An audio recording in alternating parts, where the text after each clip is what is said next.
Thank you very much, Broadcast Services, for helping us get geared up this morning. With that, good morning, everyone. Welcome to the Subcommittee on Education today. I believe we can go ahead and call the roll. Senator Cannizzaro. Here.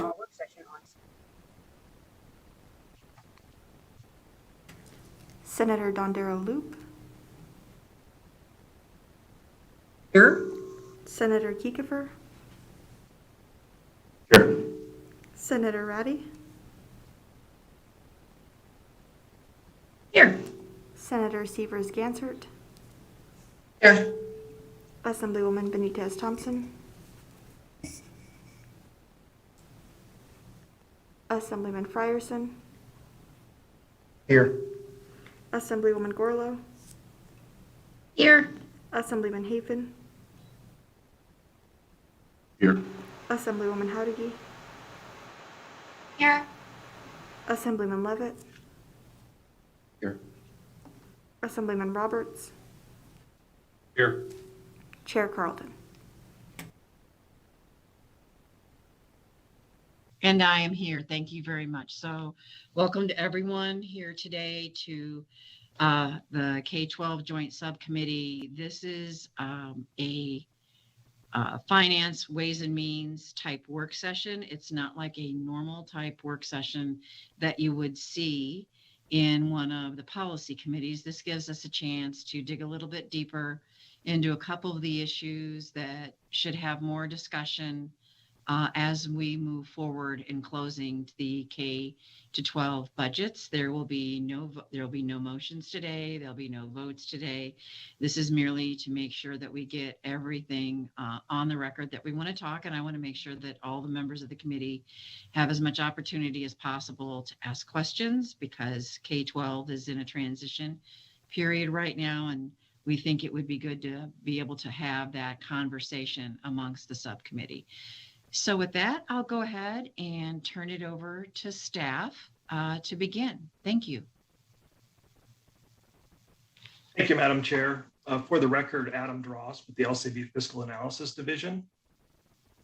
Today, members of the LCB Fiscal Analysis Division K-12 team will present various policy issues related to the Nevada Department of Education State Education Fund. As background, SB 543 of the session approved the new pupil-centered funding plan, which replaces the Nevada Plan formula funding beginning in the upcoming 21-23 biennium.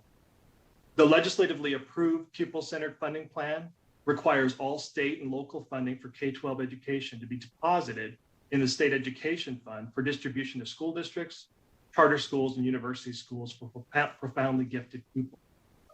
The governor recommends a phased implementation of the pupil-centered funding plan for the upcoming biennium, which would only provide state funding through the plan and allow local funding, such as property taxes, in-state local school support tax, and governmental services tax, to be retained by the school district. During the state education funding account budget hearing on February 16th, members of the subcommittee expressed concerns with the governor's recommended phased implementation of the pupil-centered funding plan. Specifically, since the majority of K-12 funding is provided from local sources, and some local school districts have both greater per pupil expenditures and a reduced ability to generate local revenue, the phased implementation of the pupil-centered funding plan appeared to create an equity issue for K-12 funding provided to school districts across the state. To address this issue, the subcommittee may wish to consider full implementation of the pupil-centered funding plan in the upcoming biennium, which would require various policy issues to be considered that we'll each go to in detail. The first policy issue is additional. Mr. Drost, if I could stop you for just a moment, I think we just, that's one of the biggest issues that I think we need to talk with the subcommittee about and make sure that everyone can ask their questions. It's a big shift. The original proposal from the governor was a phased implementation. And just for the committee's information, as we were asking questions and staff was getting those answers, the more questions we asked and the answers that we received, the more questions we had about doing a phased implementation. So the conversation at this particular point, at this time, is looking at and considering the full implementation of 543 to make sure that we don't run into equity type issues. We understand where the governor was at that moment in time when they proposed this, but as we dug a little bit deeper, we realized and had conversations, many conversations with the Department of Education about this. So this is a new proposal, and I just wanted to make sure that if anyone had any questions about it, that we could get them on the record now and make sure that they're addressed, because that seems to be the direction that we are going with full implementation of 543.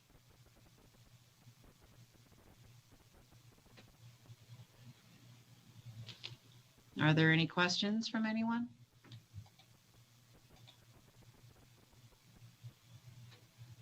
Not seeing any? Madam Chair. Mr. Roberts. Yes, Madam Chair.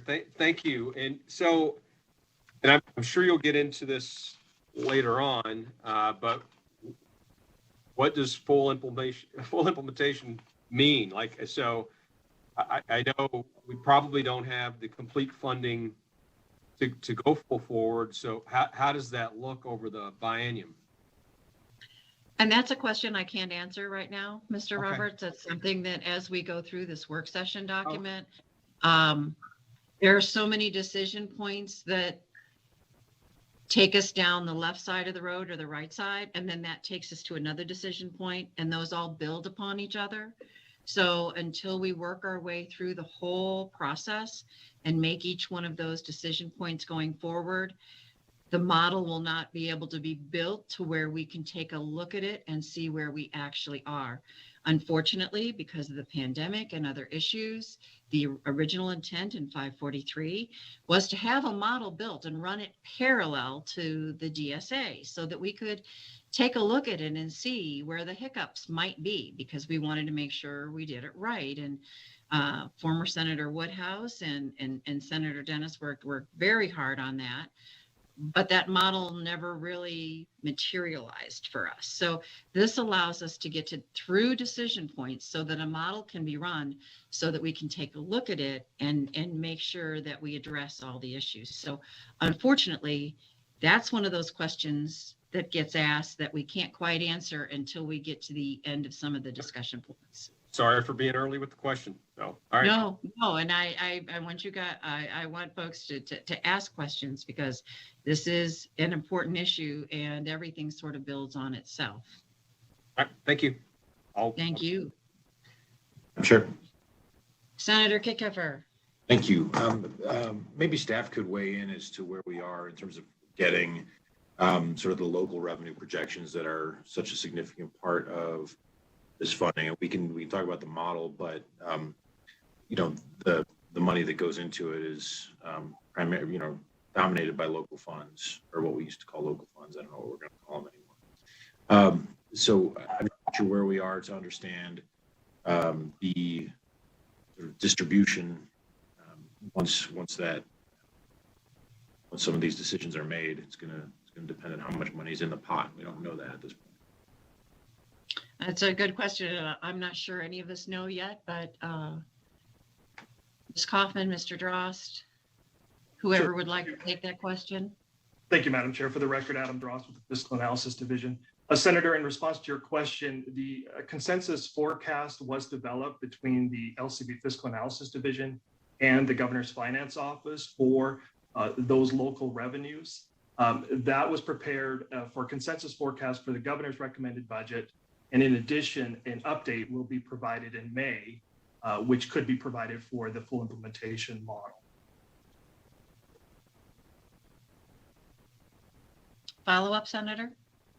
You know, I think that as we go through it, right, there were a couple of pieces that I think we just need to keep our eye on as we move towards the full implementation. And one is which of the categorical programs are going to be sort of transitioned into base, and understanding whether as whether the revenue provided by state general funds, as well as our dedicated funding sources, as well as the local revenues are going to sort of meet the expectations of the legislature to for districts to have the resources necessary to fund or to implement those programs. So if we're not going to be changing any of the statutory requirements for certain categorical programs, that I'd like at some point to hear from the districts whether they believe this is providing them the resources they need to actually do the job we're directing them to do through statute.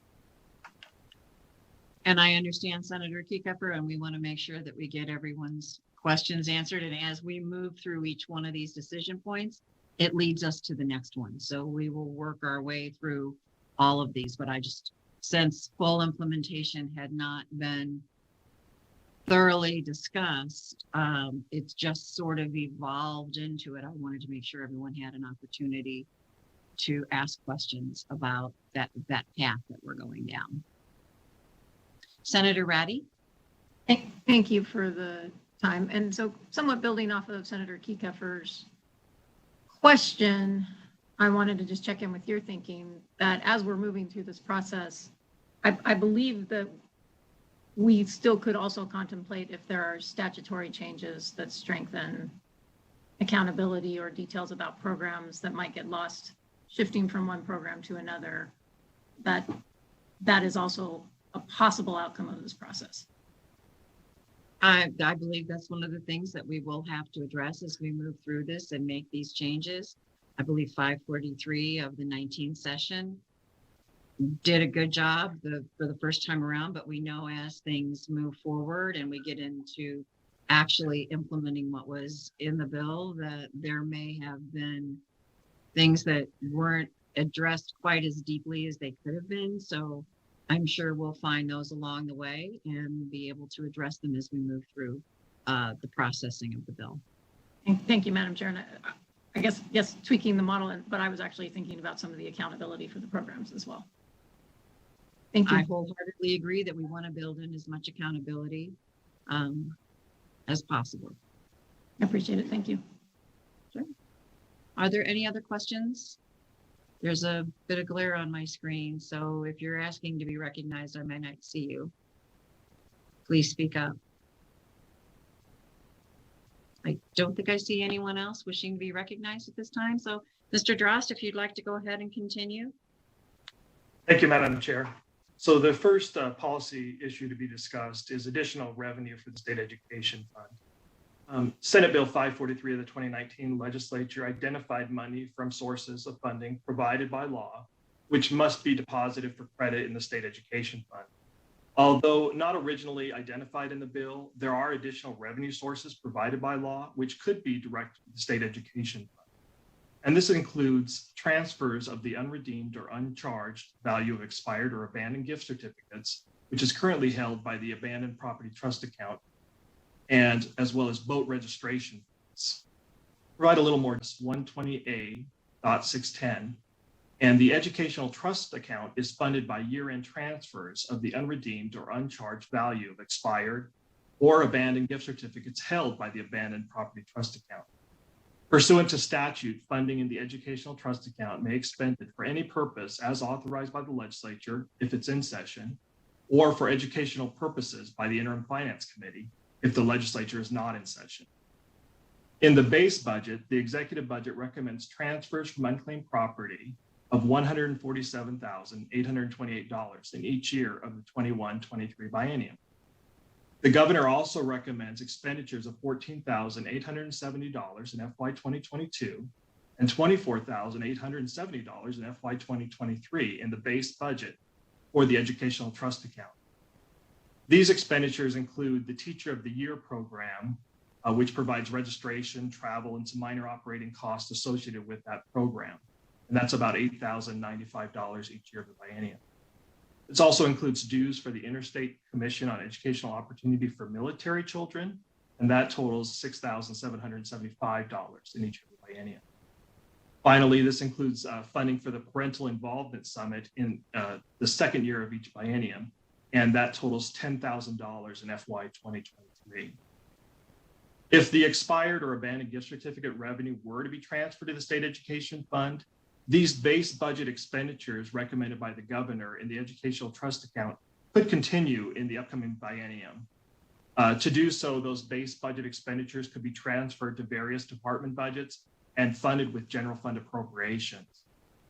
I would note, in addition, the remaining funding in the educational trust account at the end of FY21, which is projected to be $408,894, could also be balanced forward to the state education fund in FY 2022, and that would provide additional funding for the state education fund in that first year.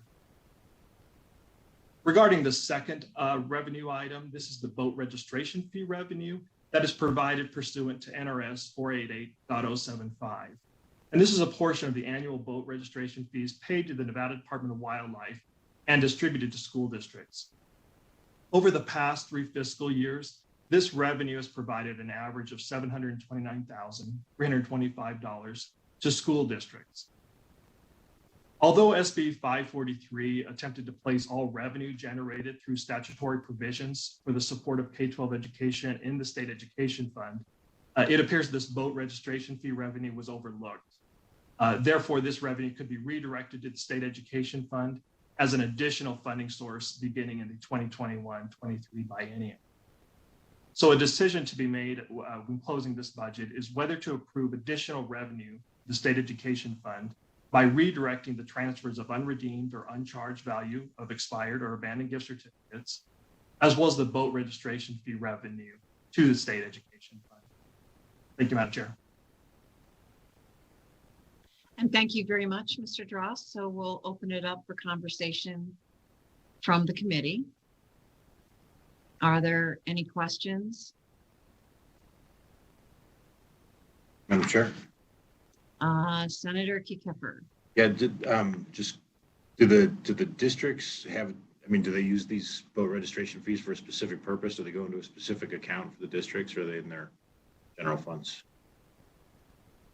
Senator, in response, it appears that these funds go into their general. Mr. Drost, I lost the last couple words of your sentence. I apologize, Madam Chair. It appears these funds go into the district's general. They go into the district's general fund. Okay. So question, follow-up, Senator Kiefer? No? So Senator Severs-Gansert? Thank you, Chair Carlton. And so you talked about the funds were overlooked. So do we have 3 years that we can transfer in? Because you've presented the 3-year average, but is there more than $729 a year? Because we've got several years that didn't get distributed or didn't get booked. And how much is that? Madam Chair, through you to Senator Severs-Gansert. The 3-year average, that funding was provided to the districts in each year that's provided. I only provided the 3-year average to kind of indicate what the typical revenue is that is generated by this revenue source. So if this funding were to be provided and a 3-year average were to be used for projections, that $729,000 amount would appear to be a valid number to be used for revenue projections. So I guess the way that this is stated is that it appears the boat registration revenue was overlooked. So they still received it, but we didn't categorize it, or it wasn't transferred? It was overlooked and included in the bill for inclusion to be deposited in state education. Oh, I see what you're saying now. Okay, I got it. Thank you. Thank you. Thank you, Senator. And yeah, the intent of 543 was to put all these funds into the pupil-centered funding plan. So that's where the conversation's coming from. I believe Senator Dundee-Loop.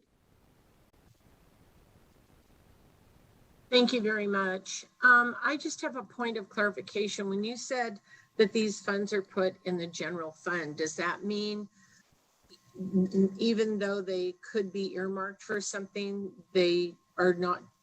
How is that clarification done so that when they're deposited in the general fund, we know they're used? And I realize with 543 going forward, they'll be in that pot over here that contains everything.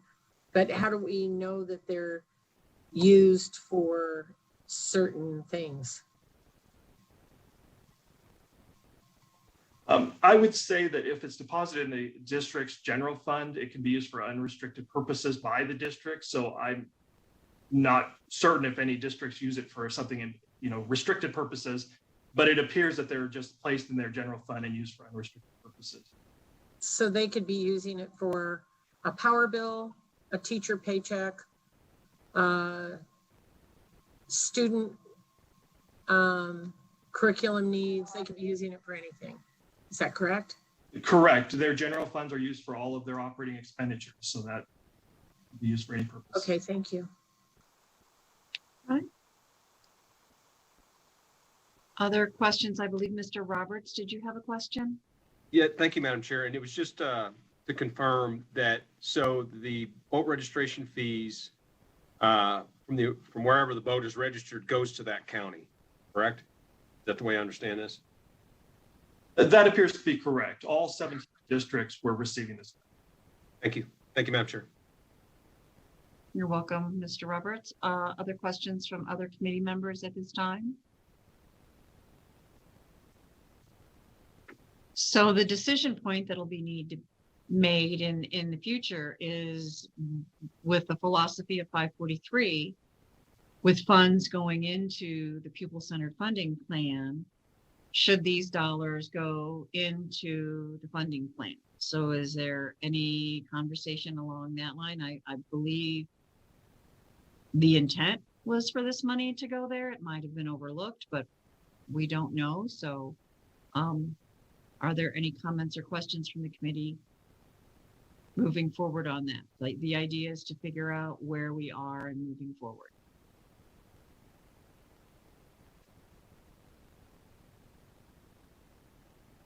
Not hearing anyone. Very quiet today. Okay. All right, well, we'll go ahead and move on to the next one, but that is the decision point that'll be part of the conversation as we get to finalizing these budgets. So Mr. Drost, if you'd like to go ahead and move on to the hold harmless. Thank you, Madam Chair. The next item is hold harmless calculation in the application. NRS 387-121 indicates it is the intent of the legislature to accomplish the transition to the pupil-centered funding plan without causing an unexpected loss of revenue to any school district which may receive less money under the pupil-centered funding plan than the district received during the fiscal year ending on June 30th, 2020. It should be noted this provision indicates legislative intent, and legislative intent does not carry the full weight of law. However, consistent with NRS 387-121, the governor's recommended phased implementation of the pupil-centered funding plan did not include charter schools and university schools for profoundly gifted pupils in the calculation of hold harmless. However, the Commission on School Funding recommended charter schools and university schools for profoundly gifted pupils also be included in the calculation of hold harmless. Accordingly, the subcommittee could consider including charter schools and university schools for profoundly gifted pupils in the calculation of hold harmless.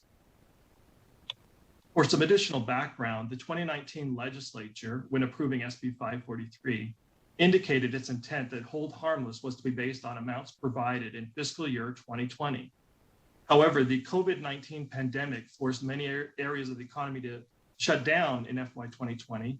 And as a result, budget reductions were implemented for K-12 education, as well as other state agencies, in order to account for the loss of state revenue. To develop these budget reductions, the Department of Education worked with school districts to identify various K-12 education categorical programs that could provide expenditure reductions. Given these conversations with school districts occurred rather late in fiscal year 2020, some school districts were able to provide savings, while others were not, since funding was already committed or expended. If the amount expended in FY 2020 is utilized to calculate hold harmless amounts, there could be possible inequities, since some school districts may have experienced larger budget reductions than other school districts. Therefore, the subcommittee could consider other methods for calculating hold harmless, such as using the amounts awarded to school districts in FY 2020 prior to any budget reductions. The legislative intent also indicates that school districts be provided with total funding under the pupil-centered funding plan that is no less than the amount provided to the school district in FY 2020. However, that does not consider any changes that may occur in enrollment for school districts, such as decreases in enrollment, with the state continuing to provide funding based on the higher enrollment that was reflected in FY 2020. In addition, it's worth noting the pupil-centered funding plan provides funding on a per pupil basis. Accordingly, the subcommittee could consider applying hold harmless based on a per pupil amount provided to school districts in FY 2020, which would be consistent with how the pupil-centered funding plan would distribute funding on a per pupil basis. I would also note that some members of the Commission on School Funding expressed interest in providing an inflationary increase to the hold harmless amounts. This would allow those school districts that would receive funding based on the hold harmless amounts to receive additional funding that would recognize the increases in cost since the FY 2020 hold harmless amount was calculated. If this were to be considered, basing hold harmless on the amounts received under the Nevada Plan formula funding in FY 2020 and the categorical program amounts awarded, applying any remaining funding to the hold harmless calculation prior to increasing funding to hold harmless. Thank you, Madam Chair. And thank you, Mr. Conversation, and I think it gives me a much better. On their student enrollment trends. So just sort of curious if we've done an analysis of what that looks like across the state. And Senator, did you want staff to address it and then we could go to the department? Would that be okay? Sure. Yeah, and yeah, whoever has an answer, great. Okay, so the staff, if you have something, and then we'll go ahead and go to the department also. Thank you, Madam Chair. For the record, Adam Dross with LC Fiscal. Senator, in response, I would note you're correct that enrollment, we are seeing it drop due to the COVID-19 pandemic. At this point, who knows what the recovery looks like and what enrollment, will trend. We have not seen final models. Obviously, we're looking for some direction before those final models are created. However, I would note that, under the current Nevada plan, changes in enrollment would be reflected in the payments on a per pupil basis. So this pupil-centered funding plan would also provide per pupil funding, and providing a hold harmless per pupil amount would be consistent with how funding would be distributed. And with that, whoever at the department would like to address the issue.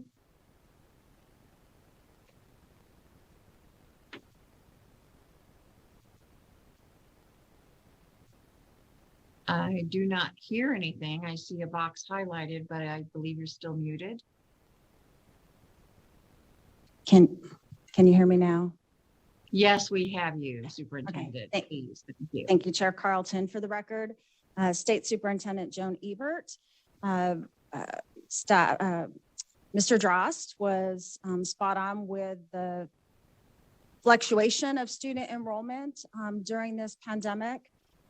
We have seen school districts have a decrease, but as they have opened up and as the year has gone on, we actually have seen more stabilization. Our next count day is May 1st, and so we'll have more data then. Thank you. Sure. Is there a follow-up, Senator? Yes?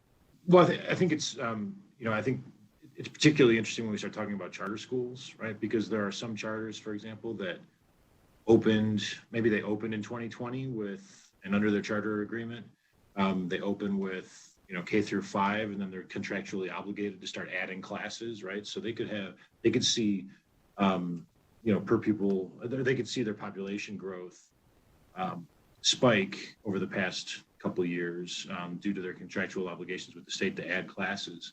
And if we hold them harmless at a flat 2020 level, the per pupil amount that they're going to receive is going to decrease pretty substantially. So the actual amount that we're funding those kids at will be significantly less than what we actually budget if we hold them at 2020 levels, potentially.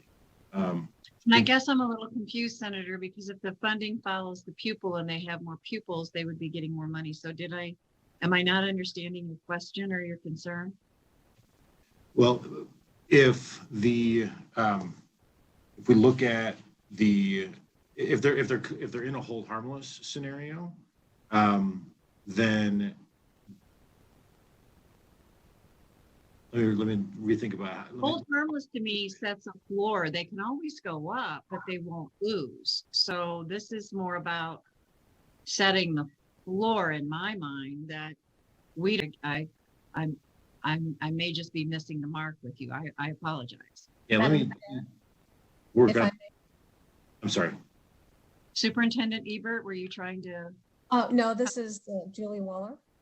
Oh, Julie, Miss Waller, I apologize. I shouldn't say that. Miss Waller. Thank you, Madam Chair. Just for clarification, the way current law is structured under SB 543, that it's a comparison of funding between the current funding formula, the Nevada Plan funding formula, and the new people-centered funding plan.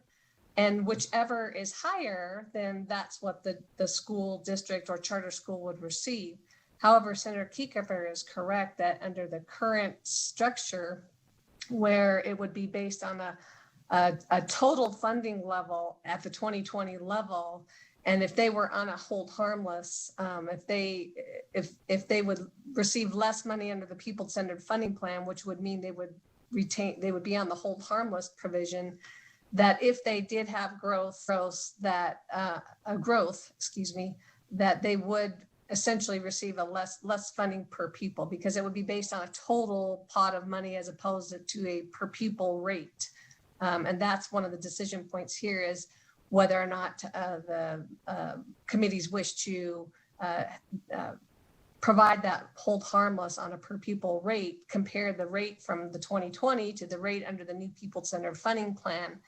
And whichever is higher, then those school districts or charter schools will be paid that per pupil rate based on the enrollment whatever the enrollment that they receive, either higher or potentially lower as well. Thank you, Miss Waller. And I apologize, Senator. I didn't understand your concern. So thank you very much. Did you have a follow-up? No, I was just pointing to that as a I think concern that if we just do it at a flat level rather than at a per pupil level, that we're going to be disadvantaging some kids. Okay. I think we were both trying to get to the same point. We were just taking different roads to get there.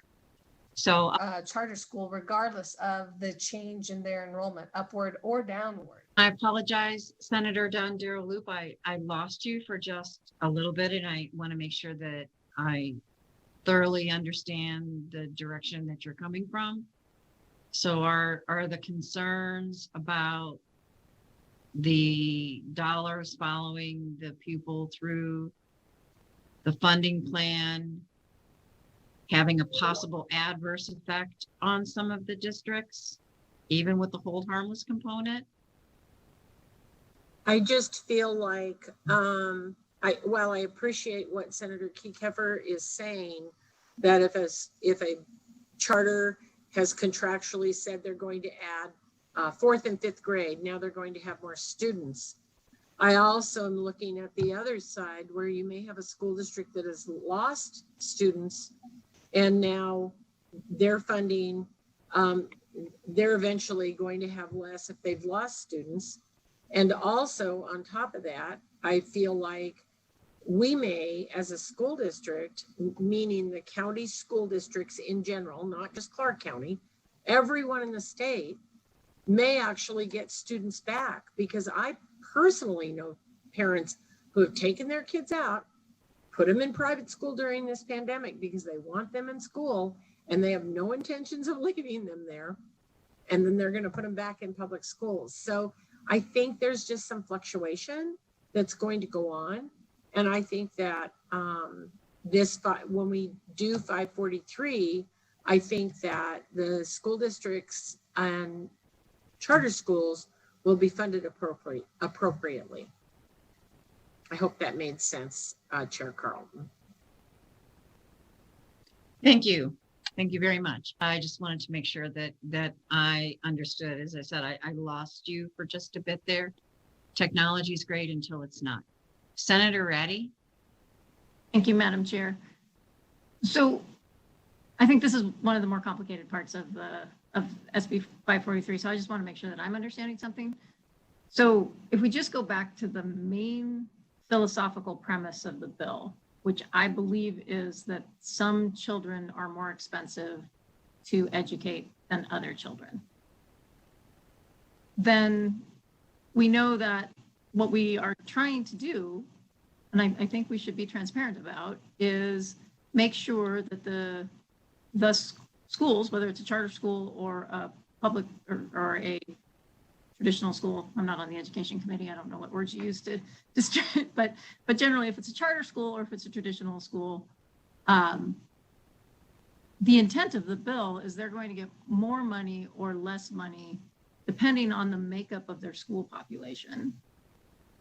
And so I believe that we want to do a hold harmless so that nobody goes backwards, because if we just implemented it without the hold harmless, then we would see schools that had more students who were less expensive to educate would then be hurt in ways that we don't want to see. But we do want to facilitate the shift to making sure that if you are at risk, special education, gifted and talented, and therefore require additional resources, that we are starting to move resources to follow that child. So I believe, but I would like somebody to verify on the charter school example, that if you are a charter school that has a population that has more students that are more expensive to educate, then in the new funding formula, sort of regardless of the hold harmless, you could do better. And if you are not a charter school in that position or a traditional school in that position, you're not going to go backwards, but your costs, your per pupil could go down if you add more students. And so I think, if I'm understanding the conversation, that if there are charter schools that are growing, it could create an incentive to do something that we've been trying to do for a long time, which is encourage charter schools to do a better job of recruiting students across the learning spectrum, including those who require the extra dollars to be successful. And so I think whether it was intended as part of the model or not, it could create an incentive to make sure that more English language learners, more special education students, more gifted and talented students, more at-risk students look more desirable to charter schools that want to grow. And we might see some outcomes in that way. So am I misunderstanding that? But I think what the population base of the school is very important part of this conversation.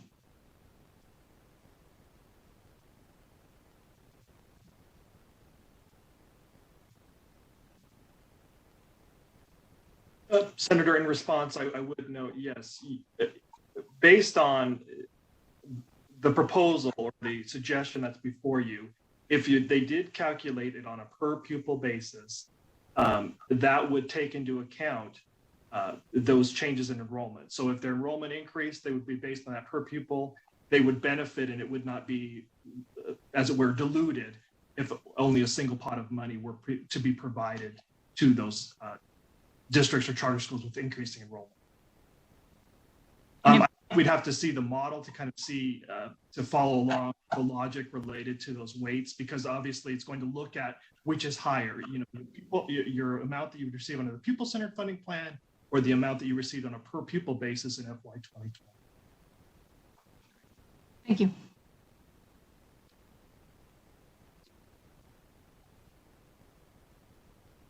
So the discussion point started with Ms. Benitez Thompson at the very beginning, is why wouldn't we, the decision point moving forward will be, why wouldn't we include the charters and the university schools for the profoundly gifted?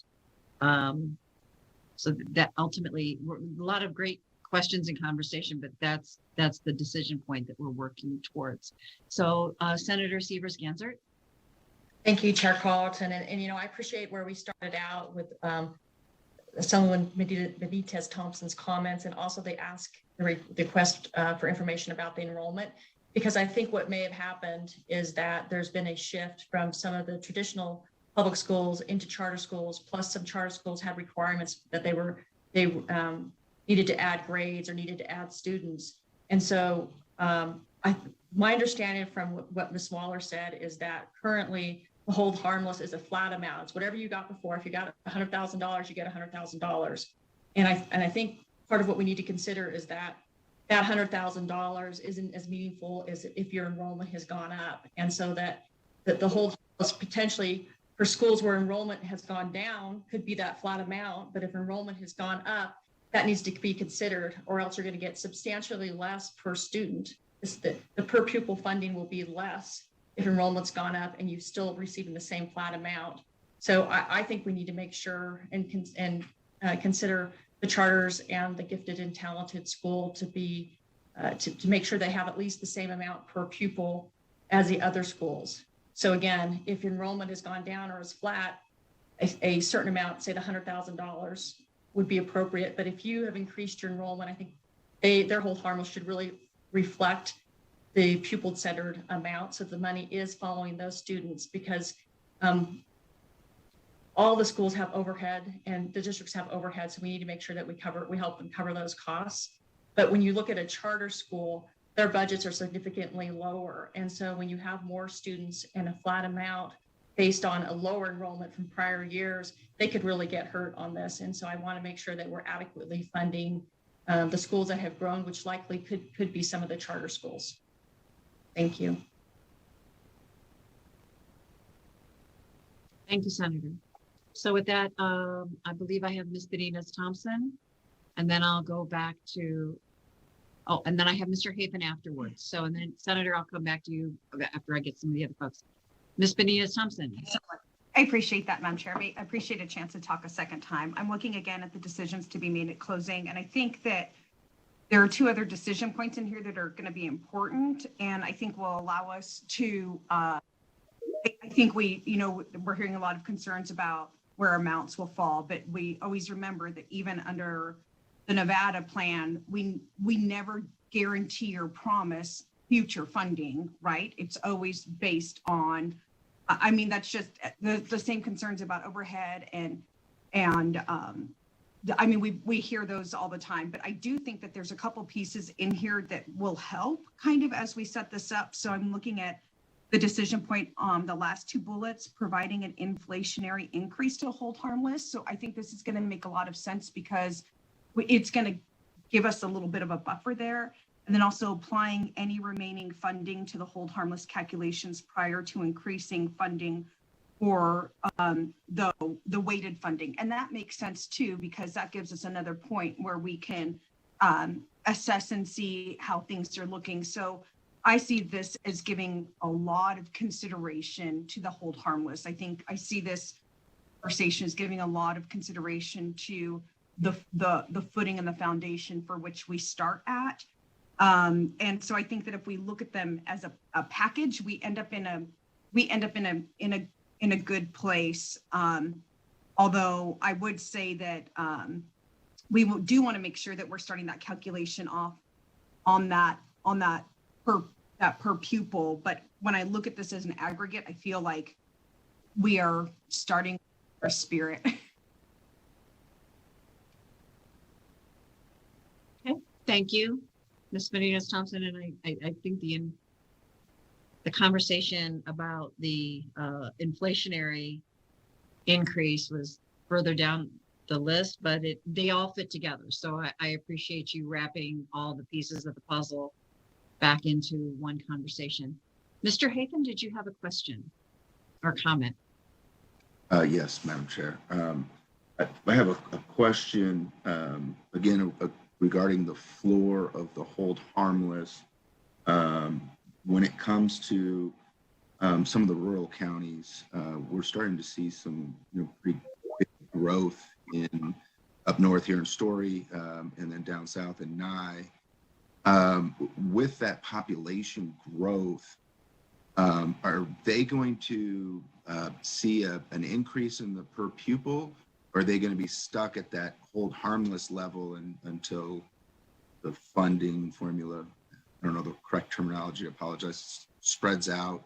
I'm just concerned that we're going to start seeing some growth in some of these school districts, and they're not going to have the additional funds for their per pupil. And so I'm just curious how that all is going to work out.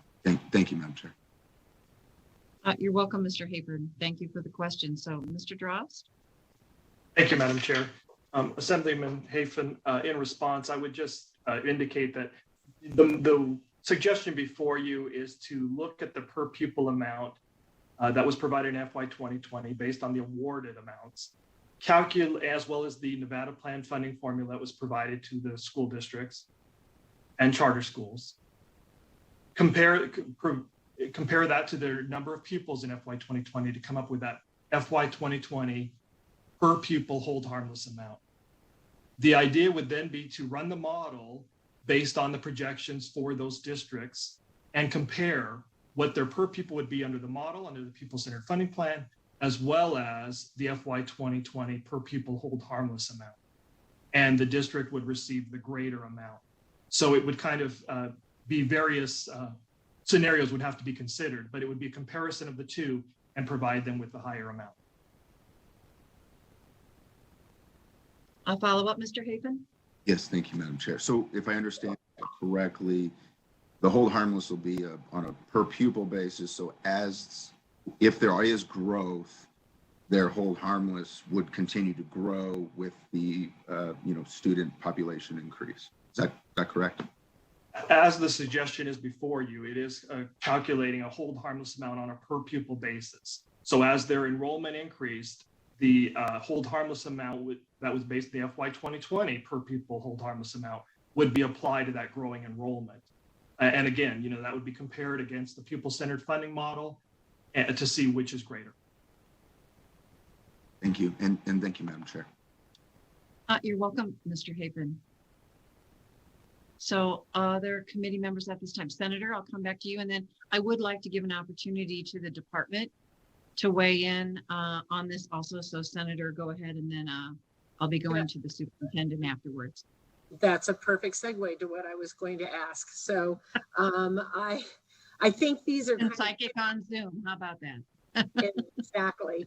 I think these are sort of two different paths we're going down. So you've got the charters that are going to be held harmless, and then we sort of are talking about the district. So I'd like superintendent or whoever she chooses to weigh in on this, because I think we're going down two parallel roads here. So if we could have some clarification, I would appreciate it. Thank you very much. And thank you, Chair Carlton, for a second bite at the apple. That's what these conversations are about. So that's why we do these work sessions, to get input from everyone. So Superintendent Ebert, or whoever your phone a friend is on this one. Yep. Thank you, Chair Carlton. For the record, this is Superintendent Ebert, and I appreciate the conversation, and we're changing something that's over 54 years old. And what I shared with someone earlier is it's not taking a model and tweaking it. We're reinventing the future on how the beliefs are of the state and what all of you voted for last time. And the example that I used with a friend was Tesla. When they built the car, they didn't say, let's take, the motor and the engine and everything that drives the way it is. They wanted to reinvent cars. And it wasn't a tweaking. And that's the thought process. I can see it happening here as well, is what is that future that we're building for all of our children? And so I just wanted to take a moment and thank all of you for having this discussion. And we look forward to all of your decision points that you'll be making. That being said, Mr. Drost had started out with the charter schools and the gifted and talented schools.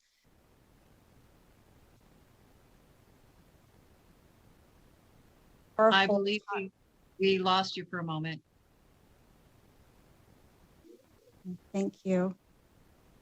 I'll start with the first part. Can you hear me now? Yes. Okay. The first part of what I believe you're contemplating, and the Commission on School Funding did as well. And that is that charter schools and the University School for Profoundly Gifted should be placed into a hold harmless status. In SB 543, they were completely left out, and there was a lot of discussion of should they be put in, and the answer or the recommendation, excuse me, from the commission is to place them in. And so I know that's what one of the things you're contemplating. The second piece, which I think is getting conflated in the conversation, so I wanted to separate that out and say if you make the determination as a body to have charter schools hold harmless is great. The second part of what is hold harmless in the bill and how it is currently contemplated based on the bill.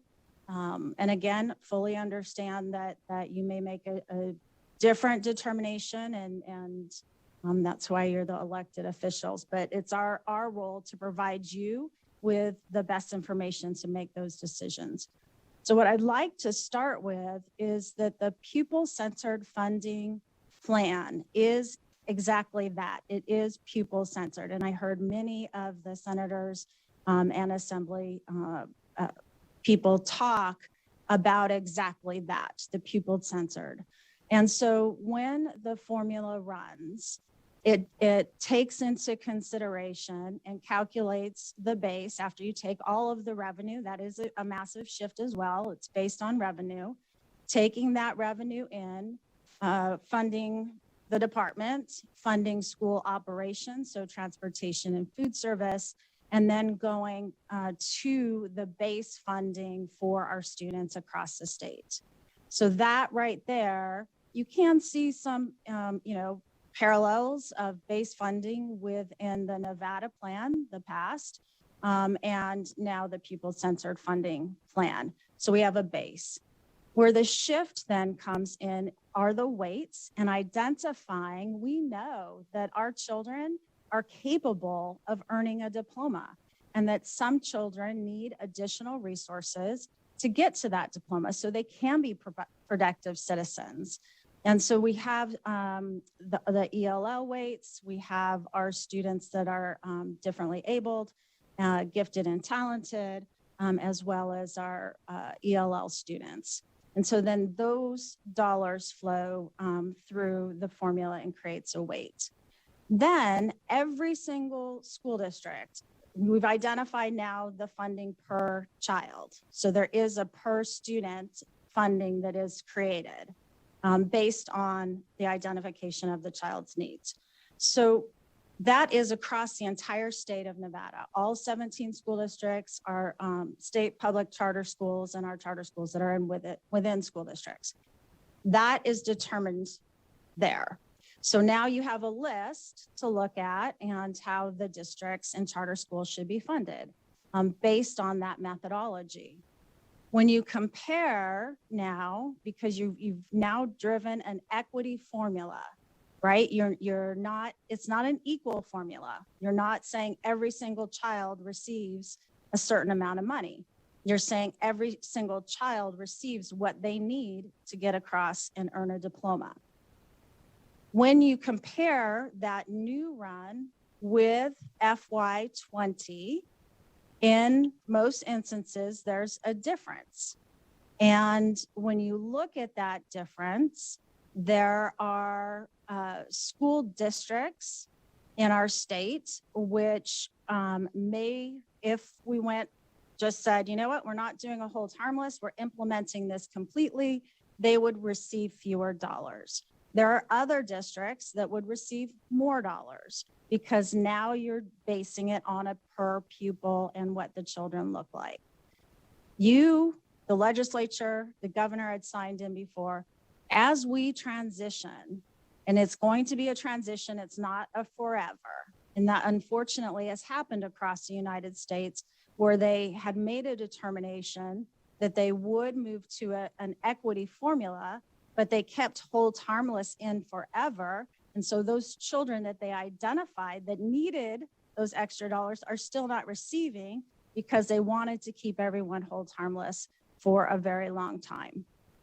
That being said, you have not done that. What you have said is we're in transition. We recognize we don't want the school district to receive less funds in one day and do a huge shift with staffing, with programming, with educating all the children. We want to have a transition. And so when you, if you make the determination policy-wise to implement, for us to implement that, then the school district is held harmless in that instance if they were to receive fewer dollars. If they were to receive more dollars, that continues to move forward over time as well as you reach the equilibrium, if you will. So I just wanted to take the time to separate adding in charter schools and the gifted and talented schools into that thought process of the entire formula. That's one piece for all of you to contemplate. And then the other component of how the formula runs based on 543, the hold harmless is built in so that once you identify the funding, if a school district were to receive less funds, they do not receive less funds. They receive the funds district-wide. They receive the funds that they would, that are from FY20.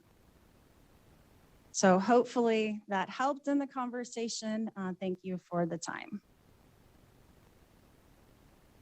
Thank you very much. And I appreciate the breakdown and the separation as we work through this. And I thank you and all of your staff for all the time that you've spent working with our staff trying to get all the questions answered that we've been asking as we've been moving through this process. So thank you very much.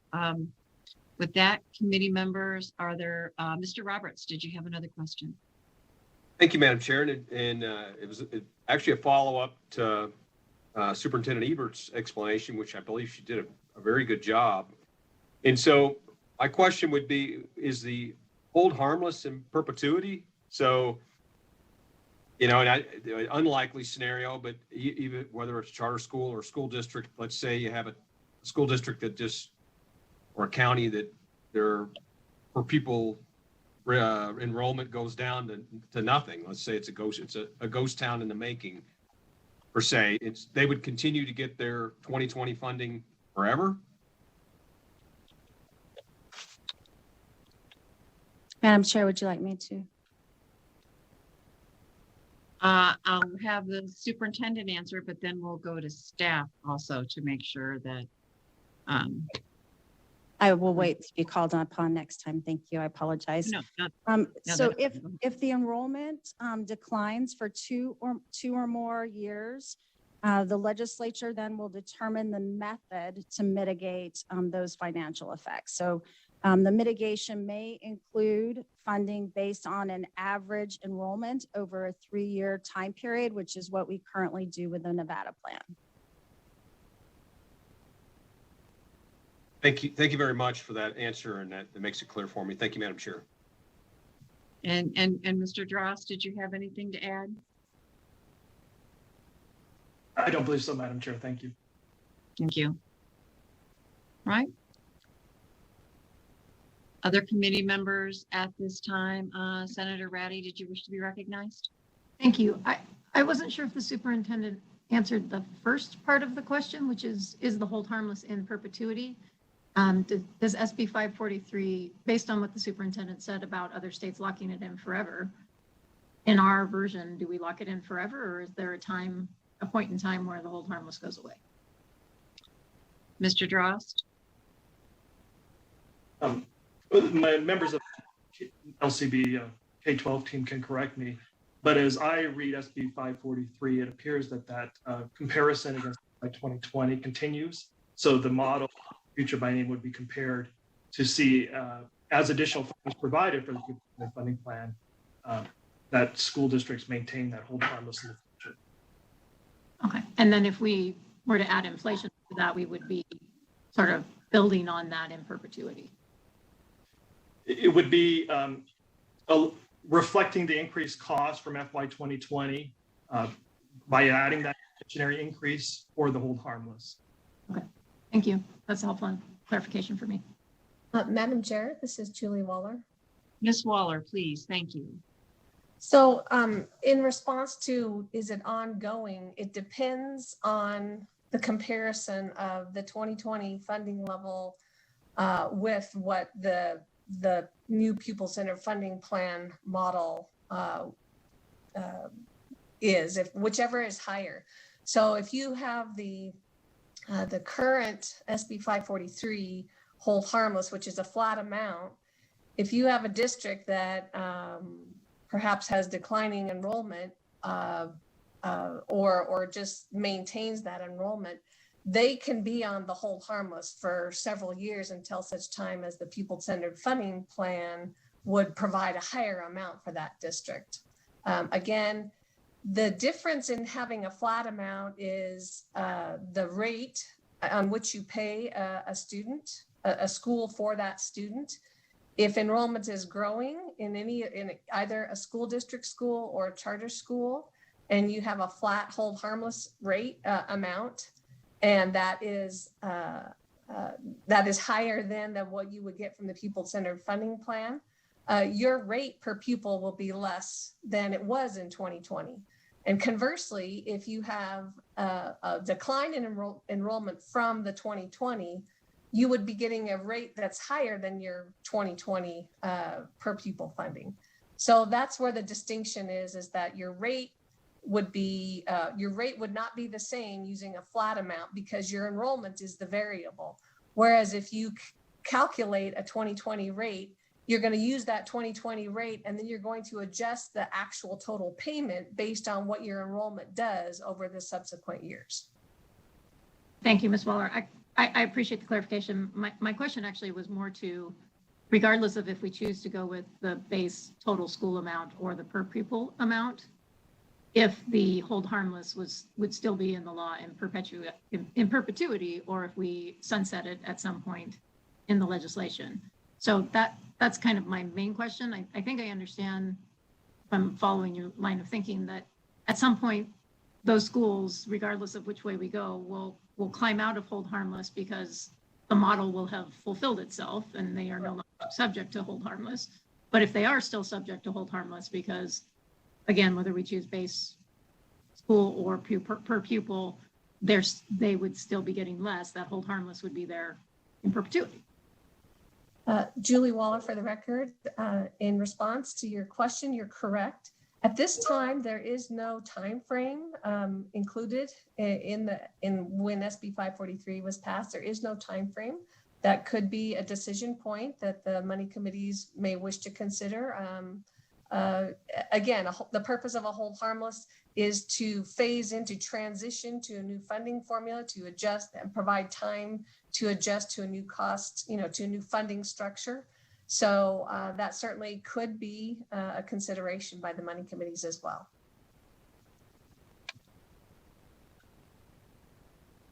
And thank you, Senator Reddy. We appreciate that. So committee members, I'm not seeing anyone else with questions. Oh, Senator Keycapper. Yes. Thank you, Madam Chair. I appreciate it. I wanted to just try to round it up really quick. So in terms of the decision points that we need to make, whether we want to include charters in university school for profoundly gifted in the calculation, we've talked about that. I think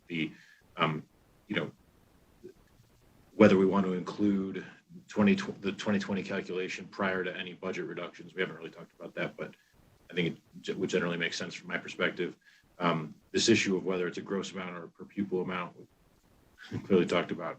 One of the things that we didn't really discuss is this issue of remaining funding. Mr. Drust, in the document at the top of page 4 says that NDE indicated that when it developed models that considered fully implementing the pupil-centered funding plan, it appears that there may be remaining funding available after providing base per pupil cost adjustment and current weight funding. I don't necessarily know what that means. Can you talk about how much that is and where that's coming from? Certainly. Adam Drost for the record. NDE has run some preliminary models, and obviously everything can change based on decisions. But some of the preliminary models the NDE has calculated, the department indicated that there was some remaining funding after they went through the tier funding, the base funding, the adjustments, and the initial weights based on the current weights. That additional funding in the future is to be provided to the weights. However, as a suggestion to stand up the model in the first year of implementation, there is some discretion on the legislature's part. Therefore, that additional funding could be applied to the hold harmless to kind of satisfy that hold harmless requirement before additional weight is provided, before additional funding is provided for the weights. And again, this would be kind of a first year implementation, get the model up and running and satisfy that hold harmless requirement. So after they sort of run the model based on existing weights or targeted weights, not targeted, existing weights, there was funding left over, but there was still cuts to base program. That's after cuts to some of the base programs that's being rolled over into the education funding amount for some of the categoricals, like the 50% cut to class size reduction or read by 3. Senator, you're correct. As you're aware, the Nevada plan funding formula, as well as some of the transfer funding from some of the categorical programs, was used as a starting point for revenue for the state education fund. The department will touch upon this in an upcoming policy item discussing the base amount per pupil. But yes, that considers that the department's calculation of that initial base per pupil amount based on the available funding. I understand. Thank you.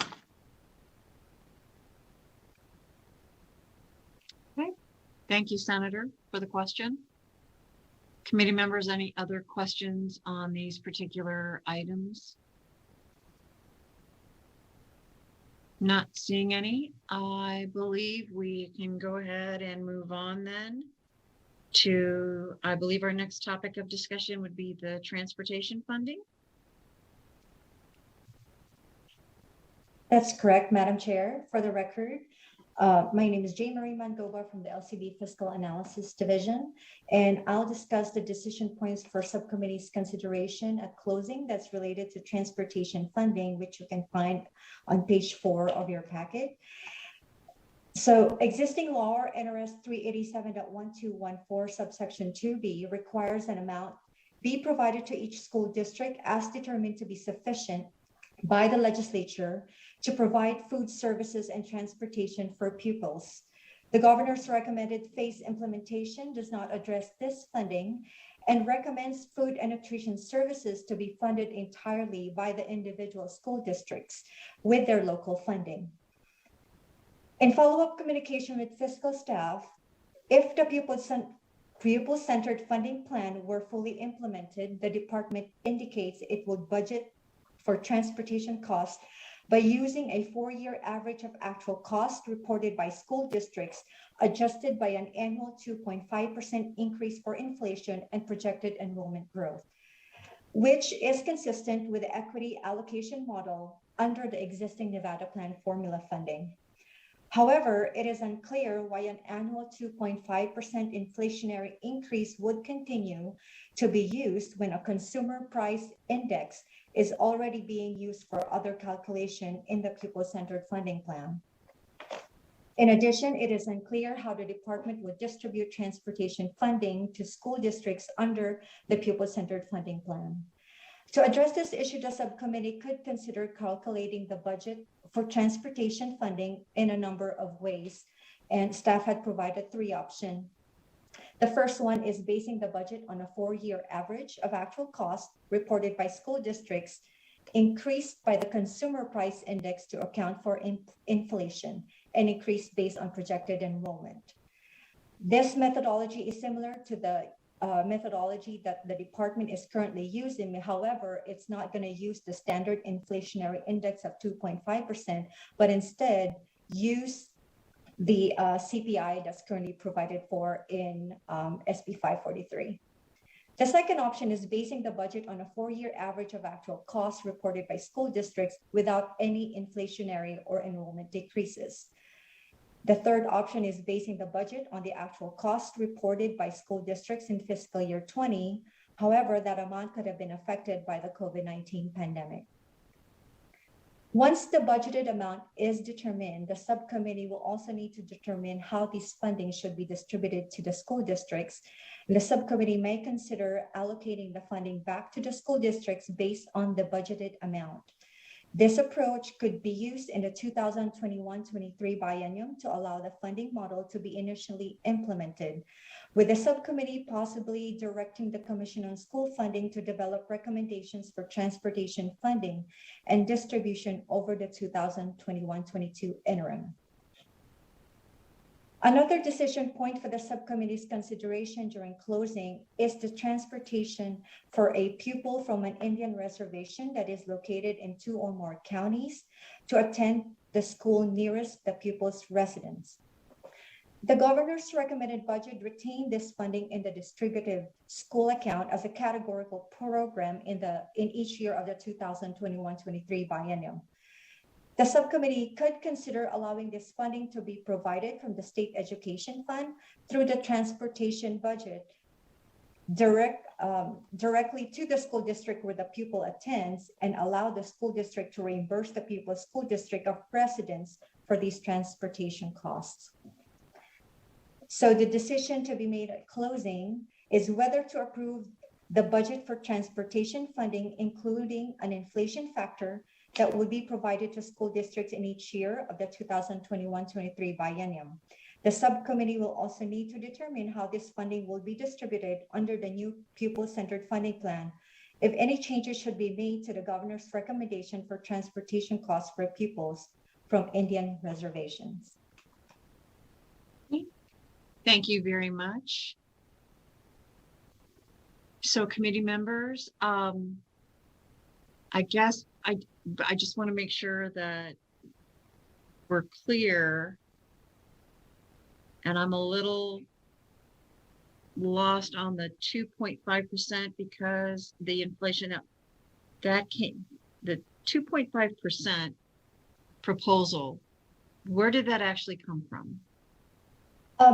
For the record, again, Jean Marie Mangoba, the 2.5% inflation is currently included under the Nevada plan formula, which had been set for several years. That is currently being applied on transportation costs. Okay. And thank you for clarifying that. I do remember that now. So the 2.5% is a holdover from the Nevada plan. And as we move forward, but currently they do get the CPI. For the record, again, Jean Marie Mangoba. So SB 543 contemplated using a CPI on the statewide base per pupil funding amount. And so the recommendation before you is whether the subcommittee may wish to add that CPI inflation factor to transportation funding. Okay. As opposed to the 2.5% that's currently under the Nevada The decision plan. is, do we still go with what was in the Nevada plan, or do we move forward with what was in 543 leading towards the CPI funding? So I just wanted to make sure that was clear, and thank you committee for allowing me to restate it so I could hear it and wrap my brain around it. Moving forward. So with that, questions from, I'm sorry? I'm sorry, Madam Chair, just for a point of clarification, this is Julie Waller. Just for a point of clarification, the potential decision would be no inflation applied to transportation, continue the existing inflation, which is the 2.5 under the Nevada plan, or apply a CPI. So there are 3 decision points that you could consider. Thank you very much for clarifying that. I appreciate it. So with that, committee members, questions on this, on this issue? There's two components.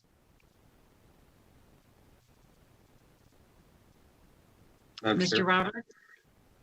more of a point of clarification or a comment. So to me, the CPI would make more sense if you had transportation costs that exceeded huge amounts or whatever based on inflation and you didn't calculate for it. It could certainly eat into your pupil spending in your classroom. Would that be correct? I guess I could ask staff. Ms. Mangola, Ms. Waller? Madam Chair, this is Julie Waller. That would be correct. If you had inflation exceeded 2.5% and you needed to use some of your base funding to cover the difference, you would be correct.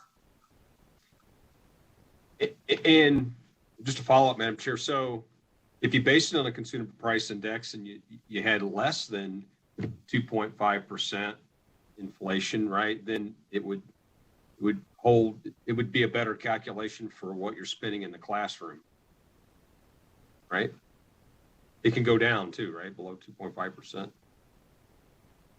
This is Julie Waller. That would be correct because you are carving out the tier of transportation funding before you arrive to your calculation of your pupil-centered funding model. Okay, thank you for the answers, and that clears it up for me. Sorry, I'm a slow one. Thank you, Madam Chair. No, thank you, Mr. Roberts. And Ms. Waller, you could clarify also, I believe inflation was not included in 543. There was no contemplation of that when it comes to the transportation cost. If I remember correctly, transportation is kept outside of the funding? Madam Chair, this is Julie Waller. You are correct. SB 543 contemplates that the food services and the transportation would be a tier outside of the funding, the per pupil funding formula that, and the bill basically directed, or that the Commission on School Funding should determine the parameters surrounding how to distribute the transportation funding. And you are correct that it did not indicate that inflation factor should be applied, but that certainly could be a recommendation that would come forward from the Commission on School Funding, although they did not during this interim address the transportation funding. So as we move forward, we could actually not do any inflation at this time and ask the commission to look at it moving forward after the implementation to see where we really need to be with transportation. That's a possibility. That would be a decision point for consideration as well. Okay, thank you. Senator Dondero-Luke. Thank you very much, Chair Carlton. I just wanted to weigh in that I think the CPI is an important piece there, and that would be all I need to say.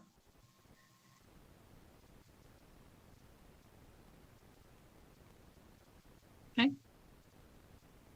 Even though it was not included in 543, that is a change that you would want to make to 543. Well, I just think that since it's outside of 543, that we need to consider the fact that there is some increase in expenses. And I think the CPI would help us with that. I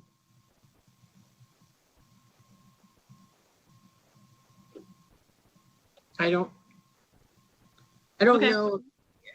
Yeah, I don't know if I need to. That was just one of our decision points, if I'm reading this properly, and so hearing the discussion. So I just wanted to weigh in that I think those things are important, and because we need transportation, obviously. So I'm not sure. I mean, since it wasn't included in, I'm trying to digest what you just said. So since it wasn't included in 543, I mean, it wasn't included in 543, so, but neither is transportation, so. Right. I just wanted to make sure everyone was on the same page. So I wanted to make sure I understood you correctly. Thank you. Okay, yeah.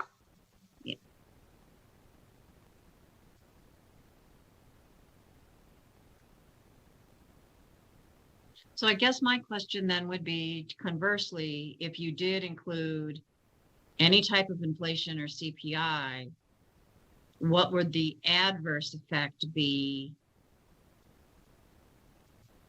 on the funding plan moving forward? For the record, Marie Mangoba, as Ms. Waller had indicated earlier, transportation cost is a separate tier, which is funded first. So potentially the impact of that is if you add an inflation, it will lower the amount of money available to fund the statewide base per pupil, ultimately the weights, because you take the whole revenues that you have available, you fund the transportation first, and if you add inflation, it's now a higher cost, and whatever's remaining, it funds everything else. And thank you very much, Ms. Mango. I was pretty sure I was thinking the right thing, but I know it's only Wednesday, but I really feel like it's Friday. I have Friday brain, so I really appreciate you clarifying that. I knew there was something that had an impact on, and when we started the meeting earlier, a lot of these decision points will lead to impacts further down the model. So I would be concerned about adding it if it's going to have an adverse impact to the actual base funding that would be going forward. So I think that's something we're going to need to consider also. Madam Chair, just for clarification. Yes, Ms. Waller. In terms of it reducing the amount available for the base per pupil funding, that is correct. However, any shortfall that a district would have for their transportation costs would need to be funded from their general fund or their per pupil funding. So it all makes a big circle. But it would actually impact the per pupil. So, okay. All right, thank you. Any other questions from any other committee members at this time on this item? Ms. Ratty, Senator Ratty. I'm sorry, I was trying to let it go and I thought I understood it until that last comment, so my apologies. So yes, they would just have to make it up out of their base. So where the real impact would be is getting to weights, right? Getting to a place where we can fully fund the weights, because we know for the foreseeable future, we don't have enough revenue in the model to fully fund the weights. So if we're putting CPI in on the front end, then that means it's going to go to transportation first, and then it's going to go to base, and then it's going to go to weights. And so they're likely going to do transportation and base, but it'll be the weights that get hurt. Is that correct? For the record, Jamie Mangoba, you are correct, Senator, because it's a waterfall effect that you have this pot of revenue, you fund the transportation first, and then it trickles down to the statewide base for people, ultimately, at the end of the day, the weights. Great, thank you. And thank you, Senator, and thank you, Ms. Mangola, that the waterfall helps me process all the way through how these dollars are going to flow through each one of these decision points. So thank you very much. So are there any other questions on this particular decision provision? Not seeing any, I believe we can go ahead and move on to the next item, which is the base per pupil calculation. Thank you, Madam Chair. This is Julie Waller for the record. And I'll walk you through the base per pupil calculation on this initial implementation of either the modified plan or the full implementation, if that is the direction that the money committees go. Under the modified pupil-centered funding plan recommended by the governor, the average statewide base per pupil funding was projected at $2,936 in fiscal year 2022, and $2,839 in fiscal year 2023.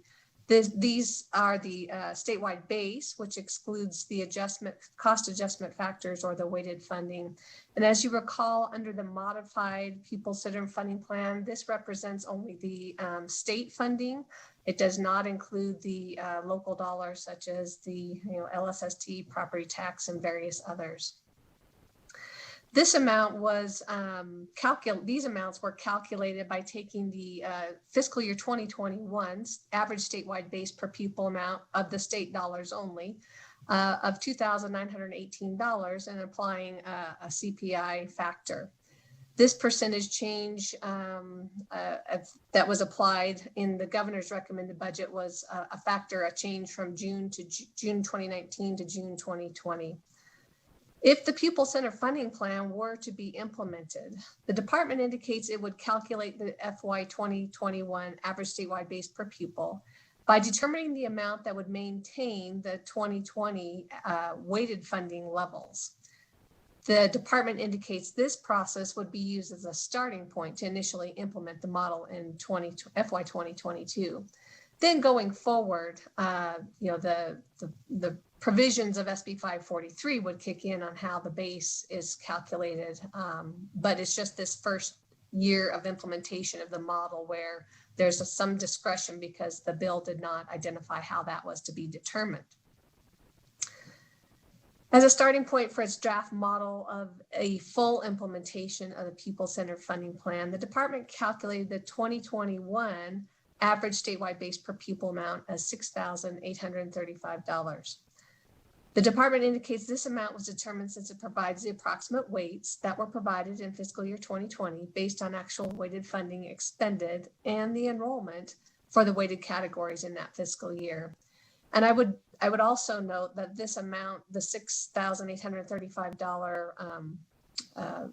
FY21 average statewide base per pupil amount does not include the special education funding, as that was not a recommendation of the Commission on School Funding to be included in the base per pupil funding or the weighted funding model. So the 2021 average statewide base per pupil then would be adjusted by the CPI, and this amount then would be the starting point for the implementation of the pupil-centered funding plan, which would provide a FY22 average statewide base per pupil amount of $6,876. This amount would then be carried forward into 2023 model.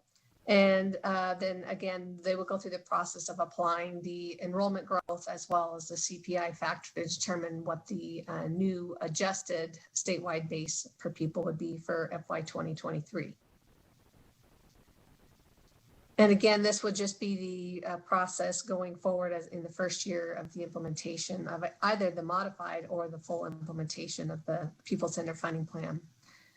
It should be noted that in our S387.1214D requires that pupils that are enrolled in a full-time program of distance learning or online schools provided by a charter school or university schools for profoundly gifted pupils receive only the statewide base per pupil funding amount. As you will recall, they're in the pupil-centered funding plan, you calculate a statewide average base per pupil, and then you go through the process of applying cost adjustment factors or the equity factors, meaning that you're going to adjust that base per pupil for costs, district costs, as well as the cost of doing business, the Nevada Cost of Education Index. And then you're going to arrive at an adjusted adjusted base per pupil. And then that's going to be, on top of that, you will add the amounts based on the weights for each different population that a district has enrollment of. However, at this time, there is no similar requirement for full-time online schools operated by school districts to receive just the statewide base per pupil as opposed to that adjusted base per pupil. Similarly, some high school students participate in dual enrollment program in full-time dual enrollment programs whereby they attend INCHE institutions for their courses on a full-time basis. they too, this too would be a consideration for deliberation on whether or not these type of students that are receiving all of their services through the institutions of higher education should also receive a statewide average base per pupil as opposed to that adjusted base per pupil. Because presumably they would have lower costs for those types of students that are not attending their schools. However, we learned that the dual enrollment is currently being studied by the Nevada System of Higher Education and the Department of Education through a joint dual enrollment task force that is developing recommendations that would expand equitable access to dual enrollment opportunities.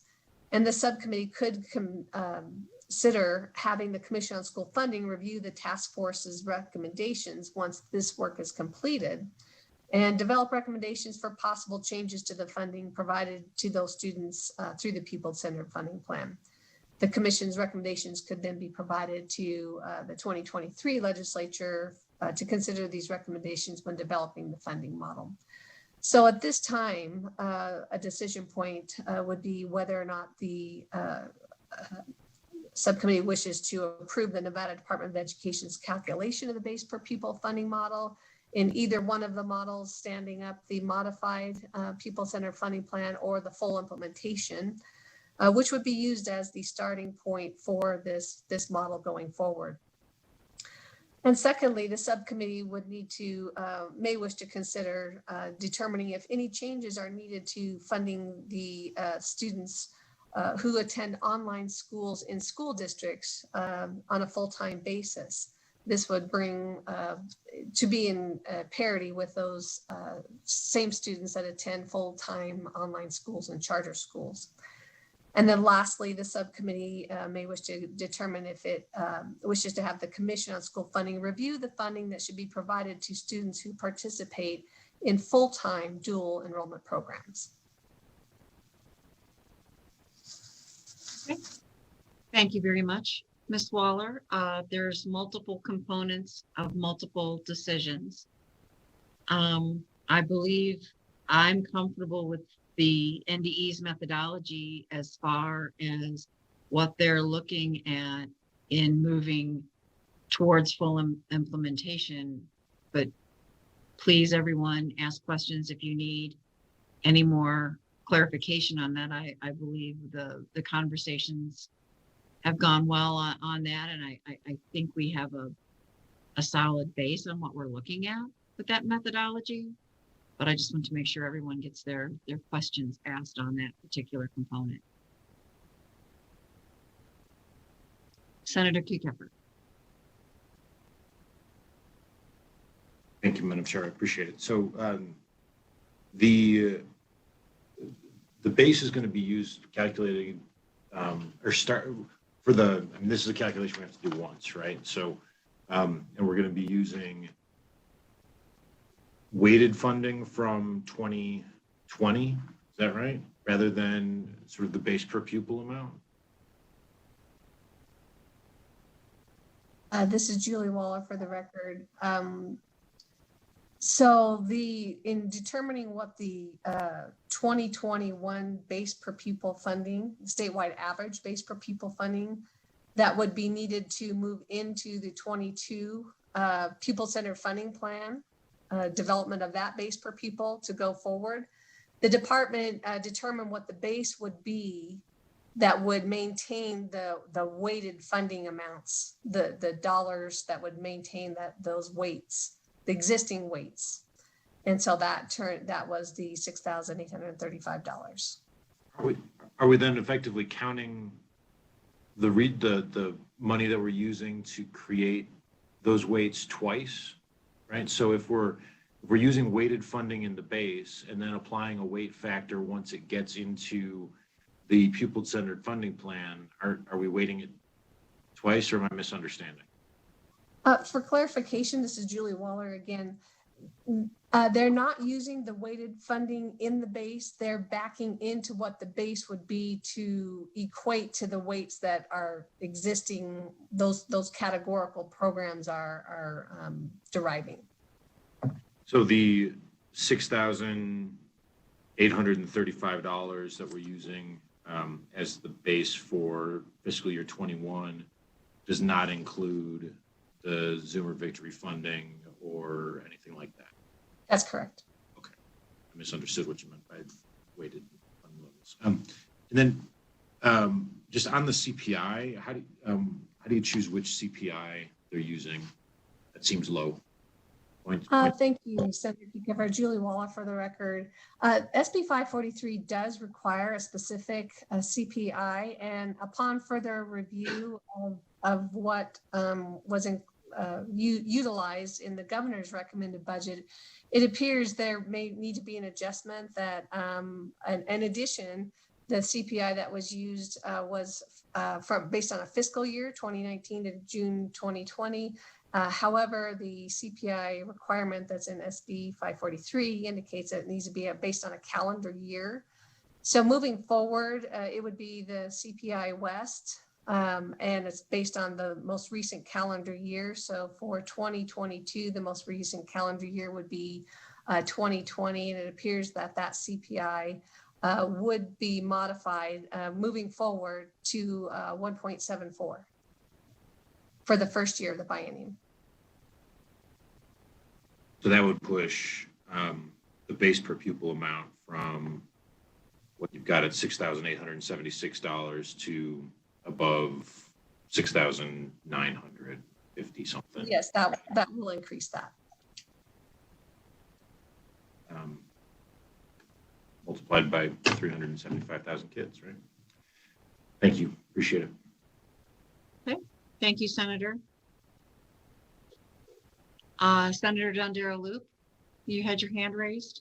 I did. So under the decisions to be made at closing, since they referenced the Department of Ed's calculation on the base per pupil funding amount, would it be possible to have them weigh in on that since they're here with us?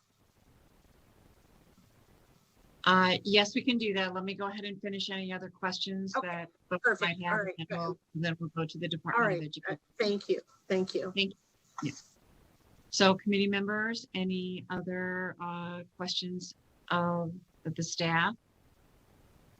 I think I would like to circle back to one item that we heard, that the system of higher ed is actually looking at, has a dual enrollment task force that's developing some recommendations. I would think that we might want to wait for those recommendations before we include this as we move forward, because we could come up with one thing, they could come up with another, and then we would have to make adjustments in the future. So I think that's something that we're going to want to definitely keep in the back of our minds as we move forward on that one. I'm not sure if that's really a question or a comment, or if staff would like to elaborate on that at all, but I just feel like if there's work being done out there, that we shouldn't be short-circuiting that work as we move forward through these decision points. Okay. With that, I don't see anyone else that has any questions. So Superintendent Ebert, I believe Senator Dondero-Loop had asked for you to weigh in.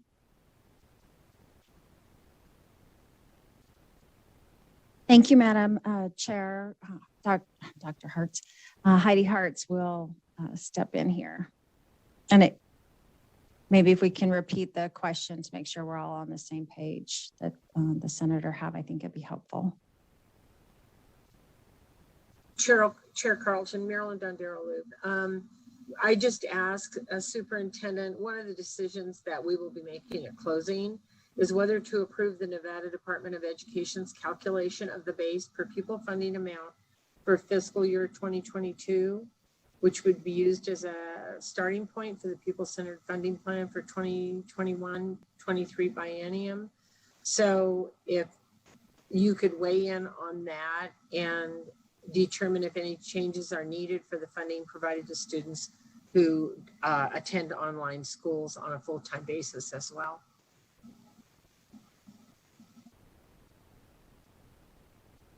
Just interested in your perspective, please. Heidi Hartz for the record. I serve as the Deputy Superintendent for Business and Support Services. The department does believe that we have established a reasonable methodology for setting an equivalent statewide base per pupil funding amount in fiscal year 21, which then serves as a starting point for those calculations in each year of the upcoming biennium.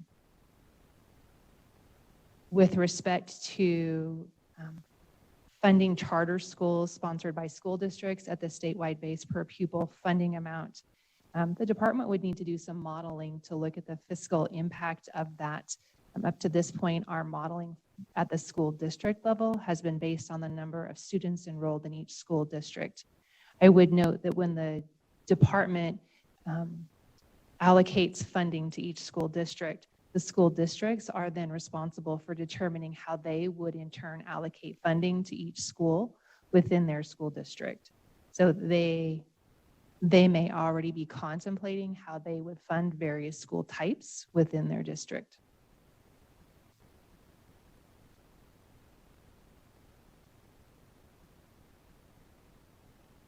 And Senator, I guess I'm confused. I didn't think that this particular question was pointed towards charters. It was, or was it to the full-time enrollment?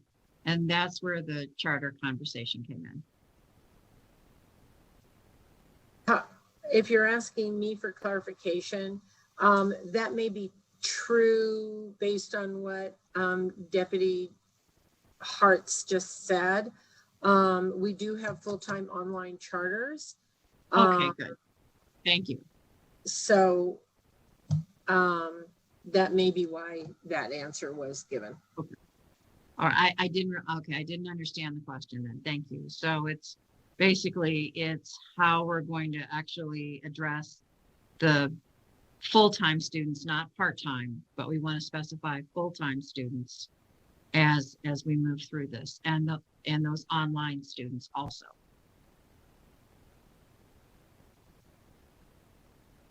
Correct. Thank you, but I'll let Ms. Hartz weigh in there. And sorry, sometimes I just can't find that unmute. Thank you.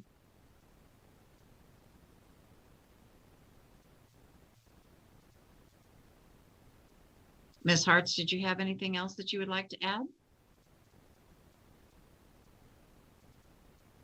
Heidi Hartz for the record. Yes, when I was responding, I was referring to the district-sponsored charter schools that provide full-time distance learning programs to their students. Thank you very much. And unfortunately, for some reason, I'm in the sentences, sometimes I lose a couple of words. It jumps, so I have to go back and make sure that I got the full gist of the answer. So I appreciate your patience. Chair, just as a point of reference, I'll give you an example. We have not a charter, but we have a full line of bank of courses that we teach right there at Channel 10 with students. So that's an example. Okay. It's good to put a real world perspective on it. Thank you. I appreciate that. Other questions from other committee members on this item? Not seeing any. Thank you. So I believe the next item up for discussion is the cost of index of the Nevada Cost of Education Index. That's correct, Madam Chair. For the record, Jeremy Mangoba from the LCB Fiscal Analysis Division. And another decision points for the subcommittee's consideration at closing is the cost adjustment factors as required by law or SB 543. Specifically on page 7 is the Nevada Cost of Education Index, which is a Nevada specific index that is intended to adjust the statewide base per pupil funding based on variations for the cost of wages and goods across the 17 counties in the state. However, rather than using this calculated index for each county, which results in a funding reductions for several school districts, the governor recommends to use a floor of 1.0 for the index, which reduces the effectiveness of this adjustment. Specifically, this floor impedes redistribution of funding that would otherwise occur by reducing funding for those counties with a lower index, which could in turn be allocated to those counties with a higher index. And the following information in the middle of page 7 provides the comparative wage index and the regional price parities, which are components or indices of the Nevada Cost of Education Index. The table on the top of page 8 provides the calculation of the Nevada Cost of Index as provided by the department. And as you can see on the table, 5 school districts would benefit or not lose funding with the governor's recommendation of maintaining a 1.0 floor for these Nevada Cost Education Index. Staff would note that the Nevada Cost of Education Index floor could be used in the 2021-23 biennium as the pupil-centered funding plan is initially implemented. However, the subcommittee may wish to consider recommending that this floor be phased out over time to allow the index to operate as intended. So the decision to be made at closing is whether to approve the governor's recommended Nevada Cost of Education Index to account for variations for the cost of wages and goods, use a floor of 1.0 in the calculation of this index in the 2021-23 biennium, and have the Commission on School Funding develop a plan to eliminate this floor over time. Thank you very much, Ms. Mangola. So the governor recommendation in this particular component is setting a floor at 1.0. And I believe another one of our conversation points is moving forward, having this gradually phase out. Ms. Mangola, would the phase out language actually, would it be appropriate for it to be encapsulated in this, or would that be one of the future decision points of the commission working with the governor in the future and then future legislators? Would it be good for us to give guidance in that way, or is this just going to be one of those evolution points that needs to happen? You are correct, Madam Chair. This can be something that can be worked on by the Commission on School Funding during the interim to determine if changes are needed to be made or to completely eliminate the floor. And they can come to the next legislative session to make recommendations. Thank you. Thank you very much. So with that, committee members, conversations on setting the floor at 1.0 to give some stabilizing effect across all these districts. Any questions, Senator Kiefer? I was waiting for you to raise your hand. Just going to see if someone was going to jump in first, but No, I'm going to go to you first. Okay. I appreciate it. I mean, look, I've made, I think, my position on this subject pretty clear since the pre-session budget hearings on this one. I cannot understand how we have created an index that is supposed to reflect the cost of, of living, the cost of hiring people, and the differentiation between the counties in doing so, and not include the cost of housing. Another study just came out to show that Reno has the highest per square footage housing costs in the entire country of any metro area. And the reason given in our notes that that it's I'd have to look back at it. I mean, basically says people will pay higher wages because it's a great place to live. Sounds a lot more like an excuse than a reason. And I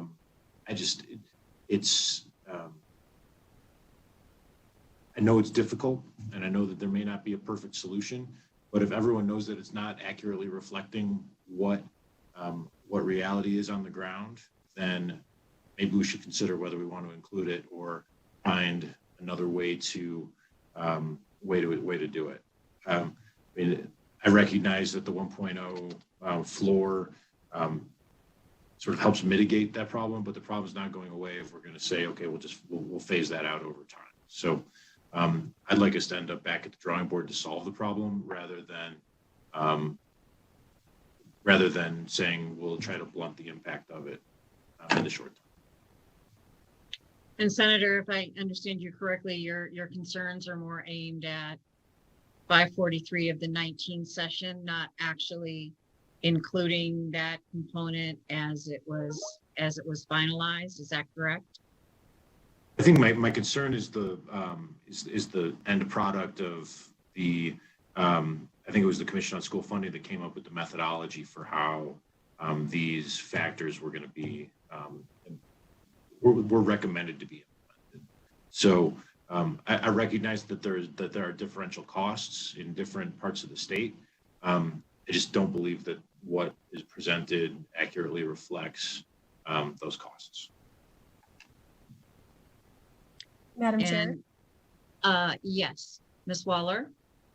Thank you, Madam Chair. Just for clarification, to Senator Kiefer's comment, the Commission on School Funding is indicated that while they recognize that there's still significant amount of work to do on developing this Nevada Cost of Education Index, they did vote unanimously to move forward with what had been developed thus far in order to stand the model up. And so I believe that there will be ongoing work in the future interim with respect to this particular index and trying to refine it and get it to be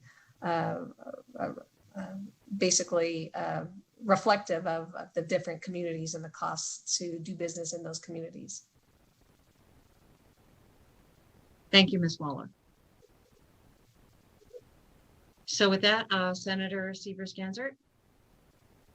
Thank you, Madam Chair. I too am concerned about the methodology. When you think of your expenses, the largest expense frequently, if not always, is your housing expense. And to leave that out of the equation, I think creates a flawed starting point. And so I'm concerned about starting with something that we already know is flawed, even though there was a strong, it sounds like, agreement that this would be the starting point. Housing is just too large of an expense to not include when you're looking at distributing funds and weighting. So I too would agree that this is flawed, and I really don't want to start with something that we already recognize has issues related to not including housing costs. Thank you. Thank you, Senator. Other questions or comments at this time? Not seeing or hearing any. Okay, I believe we can go ahead and move forward to the next item that's listed, which is funding for pupils with disabilities. Thank you, Madam Chair. Again, for the record, Adam Dross with LCB Fiscal. For funding for pupils with disabilities, NRS 3271214 requires base per pupil funding as well as weighted funding for English learners, at-risk pupils, pupils with disabilities, and gifted and talented pupils to be provided to school districts and charter schools under the pupil-centered funding plan beginning in FY 2022.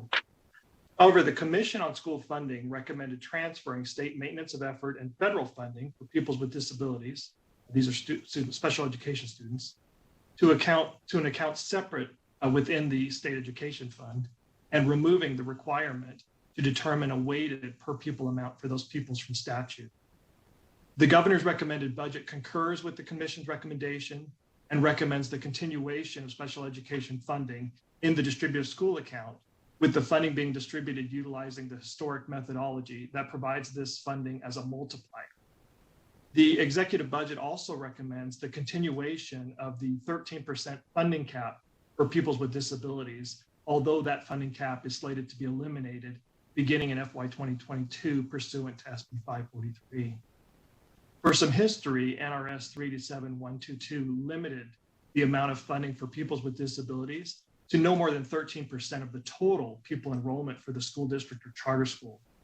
However, NRS 3271222 further allowed school districts and charter schools with enrollment of pupils with disabilities that exceed 13% of the total pupil enrollment to receive 1/2 of the additional funding that is provided by the state for pupils with disabilities for those pupils that exceed the 13% threshold.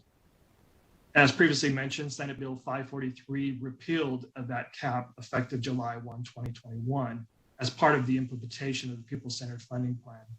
Therefore, under current law, the 13% cap funding on pupils with disabilities no longer in effect for the upcoming biennium.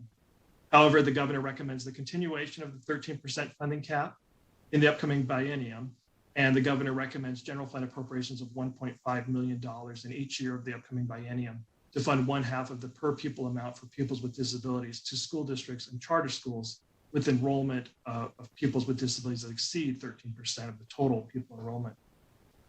Would note there is a state and local maintenance of effort requirement associated with funding for pupils with disabilities. And generally, the state must budget and expend at least the same amount for these pupils from one fiscal year to the next. School districts and charter schools must also generally expend the same amount of local and state funding, either in aggregate or on a per pupil basis from one fiscal year to the next. When school districts and charter schools fail to meet this requirement, this shortfall must be paid back to the federal government utilizing local funds pursuant to federal law. During the budget hearing on February 16th, the department indicated providing a weight for special education pupils would not reflect the differing costs associated with providing services to these pupils, which varies based on the severity of the pupil's disability.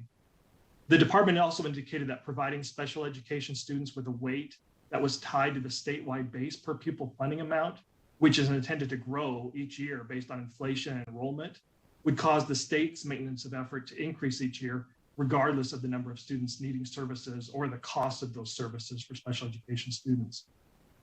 So the decision to be made at closing is whether to approve the governor's recommendation to provide special education funding outside of the pupil-centered funding plan, utilizing the current distribution methodology and maintaining the 13% funding cap.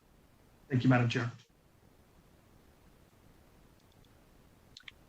Thank you, Mr. Drost. So the governor's recommendation to provide special education funding outside of the pupil-centered funding plan, I believe is very reasonable with the conversations around pupils with disabilities, and then also maintaining that 13% cap at this time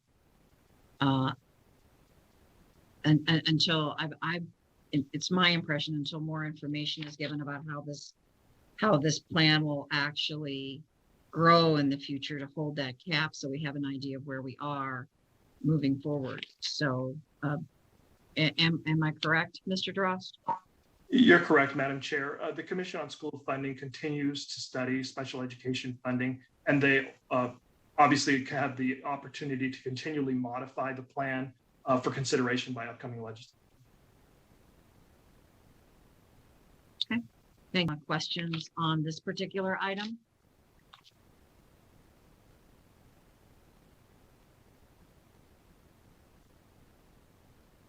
Not seeing any questions or comments. I believe we can go ahead and move on to the next item, which is the gifted and talented education weight.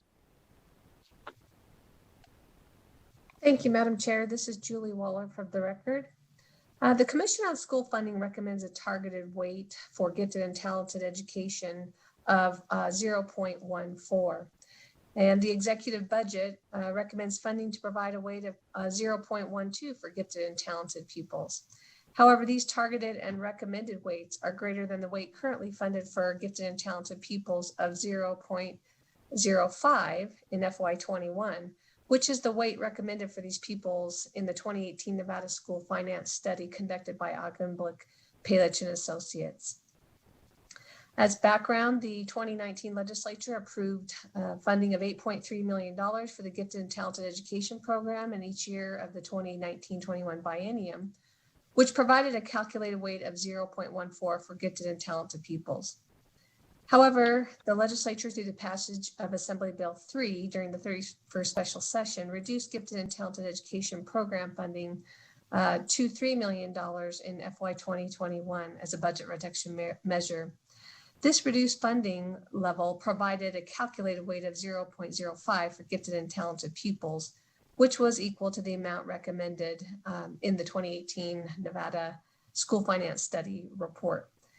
The executive budget recommends for the 21-23 biennium to restore funding for the Gifted and Talented Education Program to $8.3 million in each year of the upcoming biennium, which the department indicates would provide a weight of 0.12 for gifted and talented pupils. It should also be noted that the Commission on School Funding recommends a weight for gifted and talented pupils of 0.14. That's the targeted weight, which appears largely to be based on historic weight provided for these pupils. However, it's unclear why the weighted funding for gifted and talented pupils should be increased beyond the 0.05 weight recommended in the 2018 Nevada School Finance Study. The decision to be made at closing would be whether to approve restoring funding for the Gifted and Talented Education Program to provide a weight greater than the weight of 0.05 recommended in the 2018 Nevada School Finance Study. And thank you very much, Ms. Waller. This was a topic of discussion in AB3 of the first special session.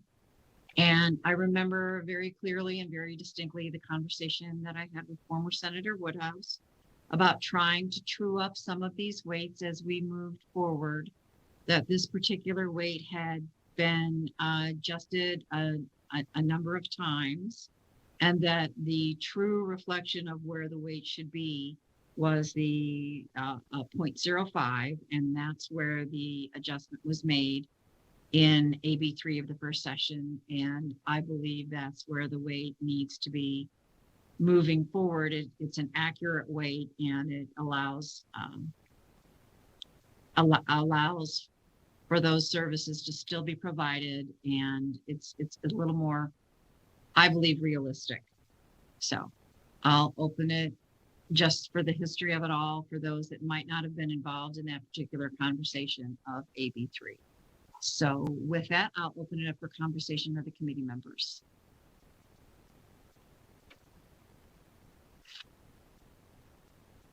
Not seeing anyone wanting to ask a question or have conversation, I believe we can go ahead and move on to the next item, which would be the education stabilization account.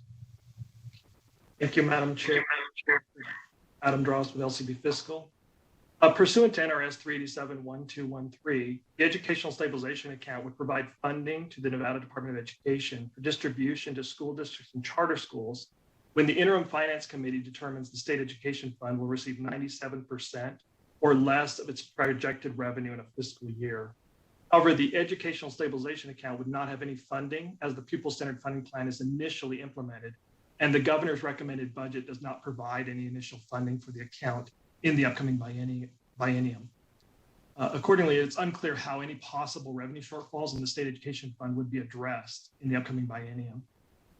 Would note, effective July 1, 2021, NRS 387-1213 requires school districts ending fund balances that are greater than 16.6% of the total actual expenditures to be transferred to the Educational Stabilization Account.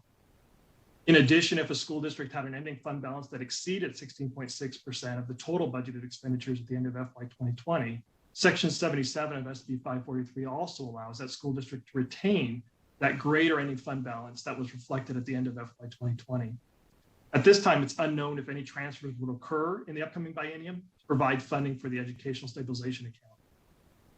NRS 387-1213 also generally requires the balance remaining in the State Education Fund, excluding the balance remaining in the Educational Stabilization Account that is within the fund, that has not been committed for expenditure on or before June 30th of each fiscal year, to be transferred to the Educational Stabilization Account. That may also provide additional funding for the Educational Stabilization Account in future fiscal years. Would note that under the Nevada Plan formula funding, the state guarantees the in-state local school support tax and 1/3 of the proceeds from the property tax, 75-cent property tax. In addition, the state guarantees the non-general fund revenue in the distributive school account. And to accomplish this budgetarily, general fund appropriations are allowed to be transferred between fiscal years in a biennium, and a supplemental general fund appropriation may then be requested in the second year of the biennium by the department. The Commission on School Funding recommends the department be provided with similar authority in the upcoming biennium until such time as the Educational Stabilization Account has sufficient revenue.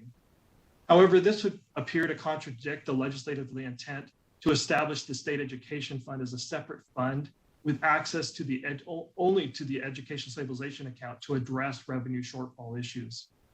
Therefore, the subcommittee could alternatively consider providing a loan from the general fund to the educational stabilization account to provide that initial funding to address revenue shortfall issues. The educational stabilization account could then reimburse the general fund once it has the resources to do so. Another option could be to utilize the federal American Rescue Plan funding to provide initial funding for the educational stabilization account, if that's allowable in the upcoming federal guidance that will be provided for that federal funding. As I mentioned earlier, NRS 327-1213 requires that any funding remaining in the state education fund at the end of each fiscal year be transferred to the state education stabilization account. The subcommittee could consider revising that statute to require these transfers to occur at the end of each biennium instead of each fiscal year. That would allow any remaining funding in the first year of the biennium to be transferred to the second year of the biennium to also address any possible revenue shortfalls and/or unanticipated increases in enrollment that may occur. So the decisions for the subcommittee to be made at closing are whether to provide the department with the ability to transfer general fund appropriations between fiscal years in the biennium and allow the department to request a supplemental general fund appropriation if needed. The second option is other methods to provide funding for these educational stabilization accounts, such as a loan from the general fund or using federal funding. Third consideration is revising NRS 387-1213 to require the balance remaining in the state education fund to be transferred to the educational stabilization account at the end of each biennium rather than each fiscal year. Thank you, Madam Chair. And thank you, Mr. Drost. So if we could go back, and I just want to elaborate a little bit on the request for a supplemental. Currently, right now, we allow money to be drawn down from the second year into the first year go into the second year, and we true it up after 2 years. It was my impression that under the new funding formula that with the local dollars and the state dollars that we will have contributed our amount. So I'm trying to wrap my brain around the department coming back and asking for a supplemental, since this is based on everything all going into one pot, the revenue decided and it being put into the formula. Where would the supplemental come in? Is that just for the stabilization account, or is that a supplemental going forward if there aren't enough funds for the pupil centered funding plan? I'm trying to understand where we're going. Thank you, Madam Chair. I think the Commission on School Funding was concerned about the educational stabilization account not having funding during this initial implementation. In the future, all funding would be retained in the state education fund, so funding would be available to cover these unexpected, decreases in revenue or increases in enrollment. So as a way to kind of bridge that gap, the Commission on School Funding has recommended that a general fund, a supplemental general fund appropriation, they be allowed to transfer general fund between fiscal years and allow that supplemental general fund appropriation in the second year, consistent with the current Nevada plan funding formula. So this would be kind of that initial implementation. However, that kind of contradicts the original intent that, we create the state education fund that retains funding.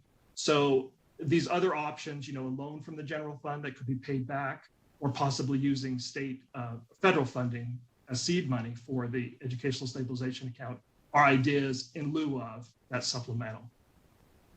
Okay, thank you for the extra clarification. Just wanted to make sure we had everything on the record. So I believe I have Senator Dondero Luke. Thank you, Madam Chair. Mr. Drost, would you please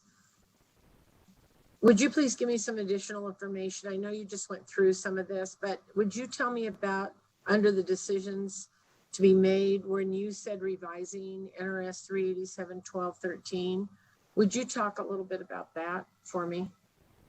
Certainly. NRS 387-1213 currently requires that any remaining funding in that state education fund be transferred to the educational stabilization account at the end of each fiscal year. What is being suggested here is instead that transfer occur at the end of the biennium. And that would allow that if there's any remaining funding at the end of the first fiscal year, that it would basically be balanced forward and be available in the second year of the biennium if needed to kind of finish out the biennium and provide the adequate funding. My interest in that is because we only meet every other year. And while we have interim finance and interim education meetings, that feels like a good balance there. So I just wanted to make sure I understood that clearly. So thank you very much. And just a point of clarification, I would note that third option that I mentioned, revising 387-1213, that can be in addition to the other two that I mentioned. You know, the first two that I mentioned were kind of providing funding, ideas to provide funding if needed. The third option, revising NRS 387-1213, could be a recommendation of the subcommittee regardless. Okay, thank you very much. Yeah, I understand that, and thank you for that clarification. I just felt like revising that and making that whole so that it doesn't kind of flip-flop or change or have different ideas going forward. That kind of gives to me like a stabilization piece to it. So thank you very much. Okay, so other questions from other committee members at this time? Senator Kiekefer? I bet you're going to ask the question I was going to ask. I'm going to let you go first. Got sort of a two-part question that's on its, we'll see.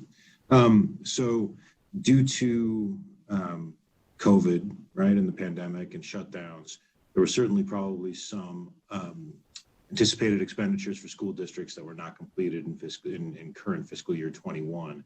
In the formula bill, they were allowed to keep anything above 16.6% as an ending fund balance for 2020. What about for the current school year? And then sort of part two of that question is, how do we account for the hundreds of millions of dollars that are going to be flowing in from the federal government as part of ending fund balance? So in response, I would note you're correct. The 16.6% ending fund balance is in SB 543. In addition, as I mentioned, Section 77 allows districts to retain additional funding if their FY 2020 ending fund balance was greater than that amount. So it's kind of those two calculations can be used by districts to determine that transfer. Related to federal funding, you're correct. There is, between the ESSER and GEAR funding and now the American Rescue Plan, there is quite a bit of funding to be provided to school districts that would be available to cover expenditures in the upcoming biennium. Obviously, that would not be placed in their general fund. That would be placed in, their special use funds, but it would be available for expenditure for districts. So there's no, I just want to make sure that the anticipation is not that any funds that are coming in through those federal sources are going to be swept into the education stabilization account, that they're going to remain with the districts and be eligible for expenditure for pupils in those districts. That does not seem likely. Because as I mentioned, that would not be in their general fund, that would be in their special use fund. In addition, the department indicates that the federal funding is provided on a reimbursement basis. So it's often not sitting in an account, as it were. They're spending the funding and then getting reimbursed for those expenditures. That helps. And then, I'm sorry, just so for clarity, if their ending balance in 2020 was above the 16.6%, is that delta above 16.6% the amount that they can keep carrying forward on a go-forward basis without reverting to the? As I read SB 543, yes, it seems as though that Section 77 will continue in future fiscal years. And do you know how many districts were above that? I do not. Thank you. Appreciate it. Okay, Senator, you got one of my questions, so that's good. Any other members have any other questions at this time? I think the big question in the room is if we need to continue the conversation about providing a loan, we would probably need to understand what the number in front is and how many zeros are behind it. So do we have any idea of what that number might possibly look at?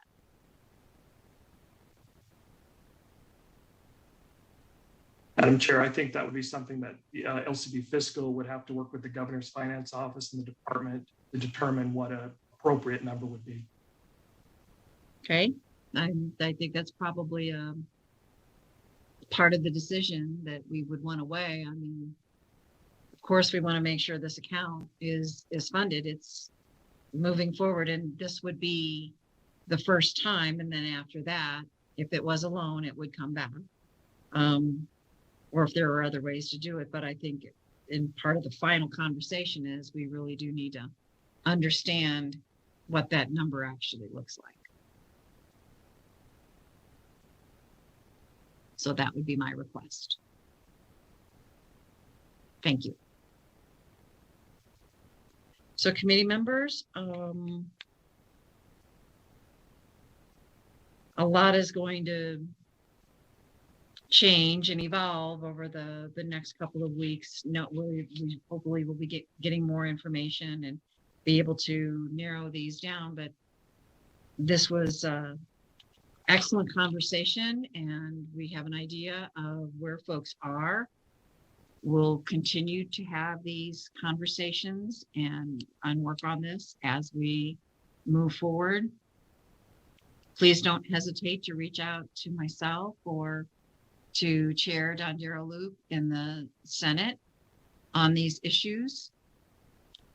It's a big change that we're contemplating. A lot of moving parts. So not seeing anyone else wishing to be recognized at this time. I believe we have accomplished our mission for this morning. A lot to think about moving forward. So with that, I believe the only other item on our agenda for this morning is public comment. So it's 10:31 with our time delay. I want to give folks time to call in if they would like to call in. So since they're a minute behind us, let's give it till about 10:33, somewhere in there. So if everyone would just stand at ease for a moment, and broadcast services, if you would go ahead and open up the line for public comment. If you would like to make public comment, please press *9 now to take your place in the queue.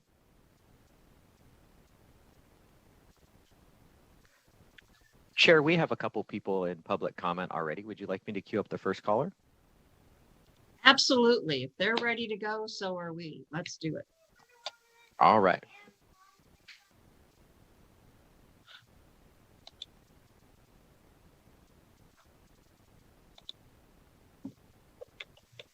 Caller with the last 3 digits, 577. Please slowly state and spell your name for the record. You will have 2 minutes and may begin. Good morning, Chris Bailey, DALY, Nevada State Education Association. Since the introduction of SB 543 2 years ago, NSE has expressed policy concerns at every opportunity. The lack of educator voice, no new revenue, watering down Zoom and Victory schools, freezing and squeezing school district budgets, a giveaway to charter schools, and undoing the rules of collective bargaining. Let's be real. Nevada ranks near the bottom of states in education funding. The new school funding plan without new and ongoing revenue feels a lot like rearranging the deck chairs on the Titanic. NSEA maintained that it's bad policy to effectuate a seismic shift in the state's education funding formula during the COVID-19 crisis, especially as further general fund cuts are proposed for our schools. But if the legislature feels compelled to move forward with the new funding plan now, 3 changes will ensure the new plan does significantly less harm to Nevada's students and educators. First, grandfather existing Zoom and Victory schools, located in Nevada's poorest communities, serving the highest percentage of at-risk students and proven models of education equity. With the shift away from a school-based approach, Zoom and Victory schools will have their budgets reduced and lose significant momentum on school climate and culture, jeopardizing gains made for students in our most impacted schools and communities. Second, hold districts truly harmless by using the greater of the 2020 total budget or per pupil amount by district, adjusted by the inflationary costs of doing business. Modeling the new funding plan showed most districts would end up with frozen budgets for years. This means growing districts like Nye or Story County could have serious reduction in their per pupil funding level. Also, without inflationary increases to revenues, districts under hold harmless would have to shift funds away from classrooms to cover increasing fixed costs like utilities, healthcare, and step increases. Finally, remove anti-union language that increases the district ending fund balance walled off from collective bargaining to 16.6% to preserve the collective bargaining process as proposed in SB 142. One of the most serious unintended consequences of SB 543 was the impact this provision would have when coupled with another provision sweeping district ending fund balances over 16.6%. Taken together, education unions would be unable to negotiate over any item with a cost, like salaries and benefits and proposals for worker and school safety. This would adversely impact our educator shortage and would jeopardize labor peace in Nevada. Thank you very much.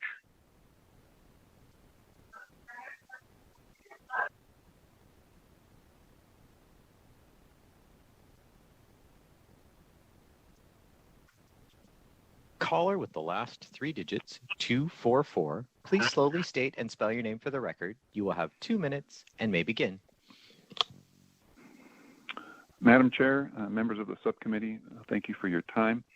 For the record, my name is Victor Salcido, S-A-L-C-I-D-O, with the Charter School Association of Nevada.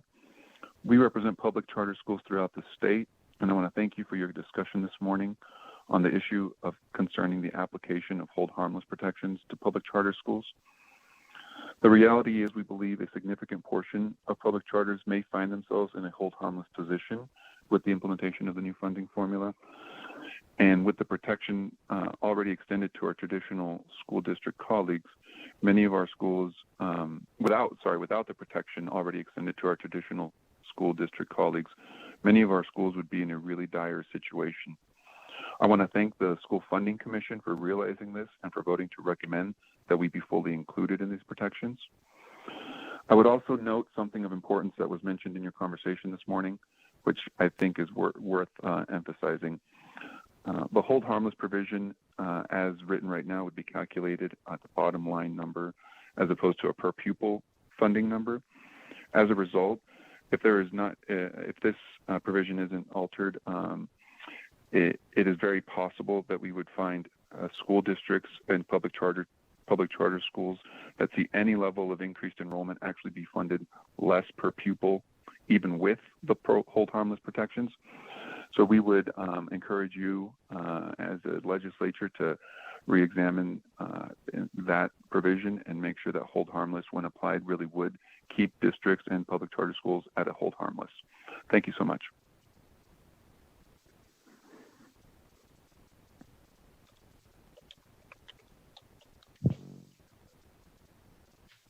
Caller with the last three digits, 080. Please slowly state and spell your name for the record. You will have 2 minutes and may begin.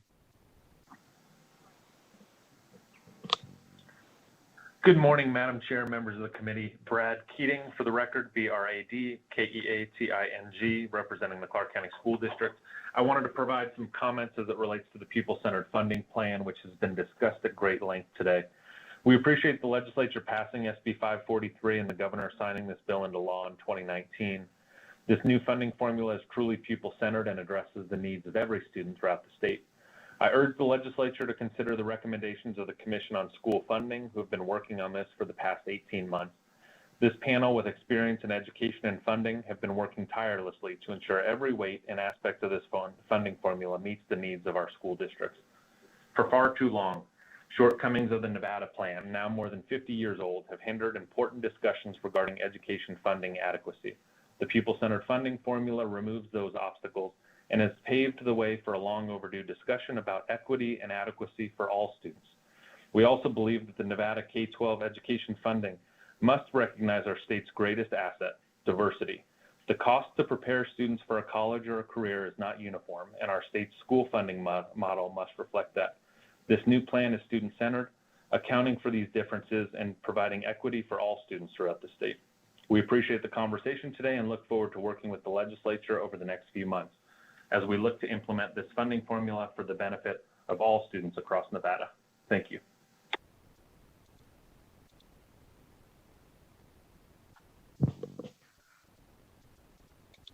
For those callers who have just joined, please press *9 now to take your place in the queue.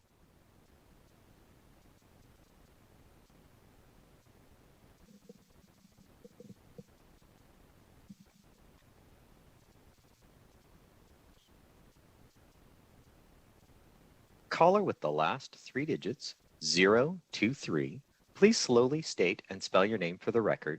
You will have 2 minutes and may begin. Good afternoon, Committee Chairwoman Carlton and committee members. My name is Dr. Brenda Pearson, BRENDA PEARSON, and I'm here representing the Clark County Education Association. The Clark County Education Association is the official bargaining partner for the Clark County School District and represents more than 18,000 licensed professionals. We engage in bipartisan advocacy for advancing public education in Clark County and Nevada. CCEA is in support of full implementation of Senate Bill 543 and the Pupil-Centered Funding Plan. Many important decision points have been put before this committee today, and CCA appreciates the diligence of the committee in approaching these points. The Commission on School Funding recommendations will be released soon, and we urge this committee to adopt these recommendations. The next charge before this committee is to address the need for additional revenue. Full implementation must consider additional revenue to ensure that the Pupil-Centered Funding Plan impacts all students across Nevada, ensuring every student receives a high-quality education. Thank you.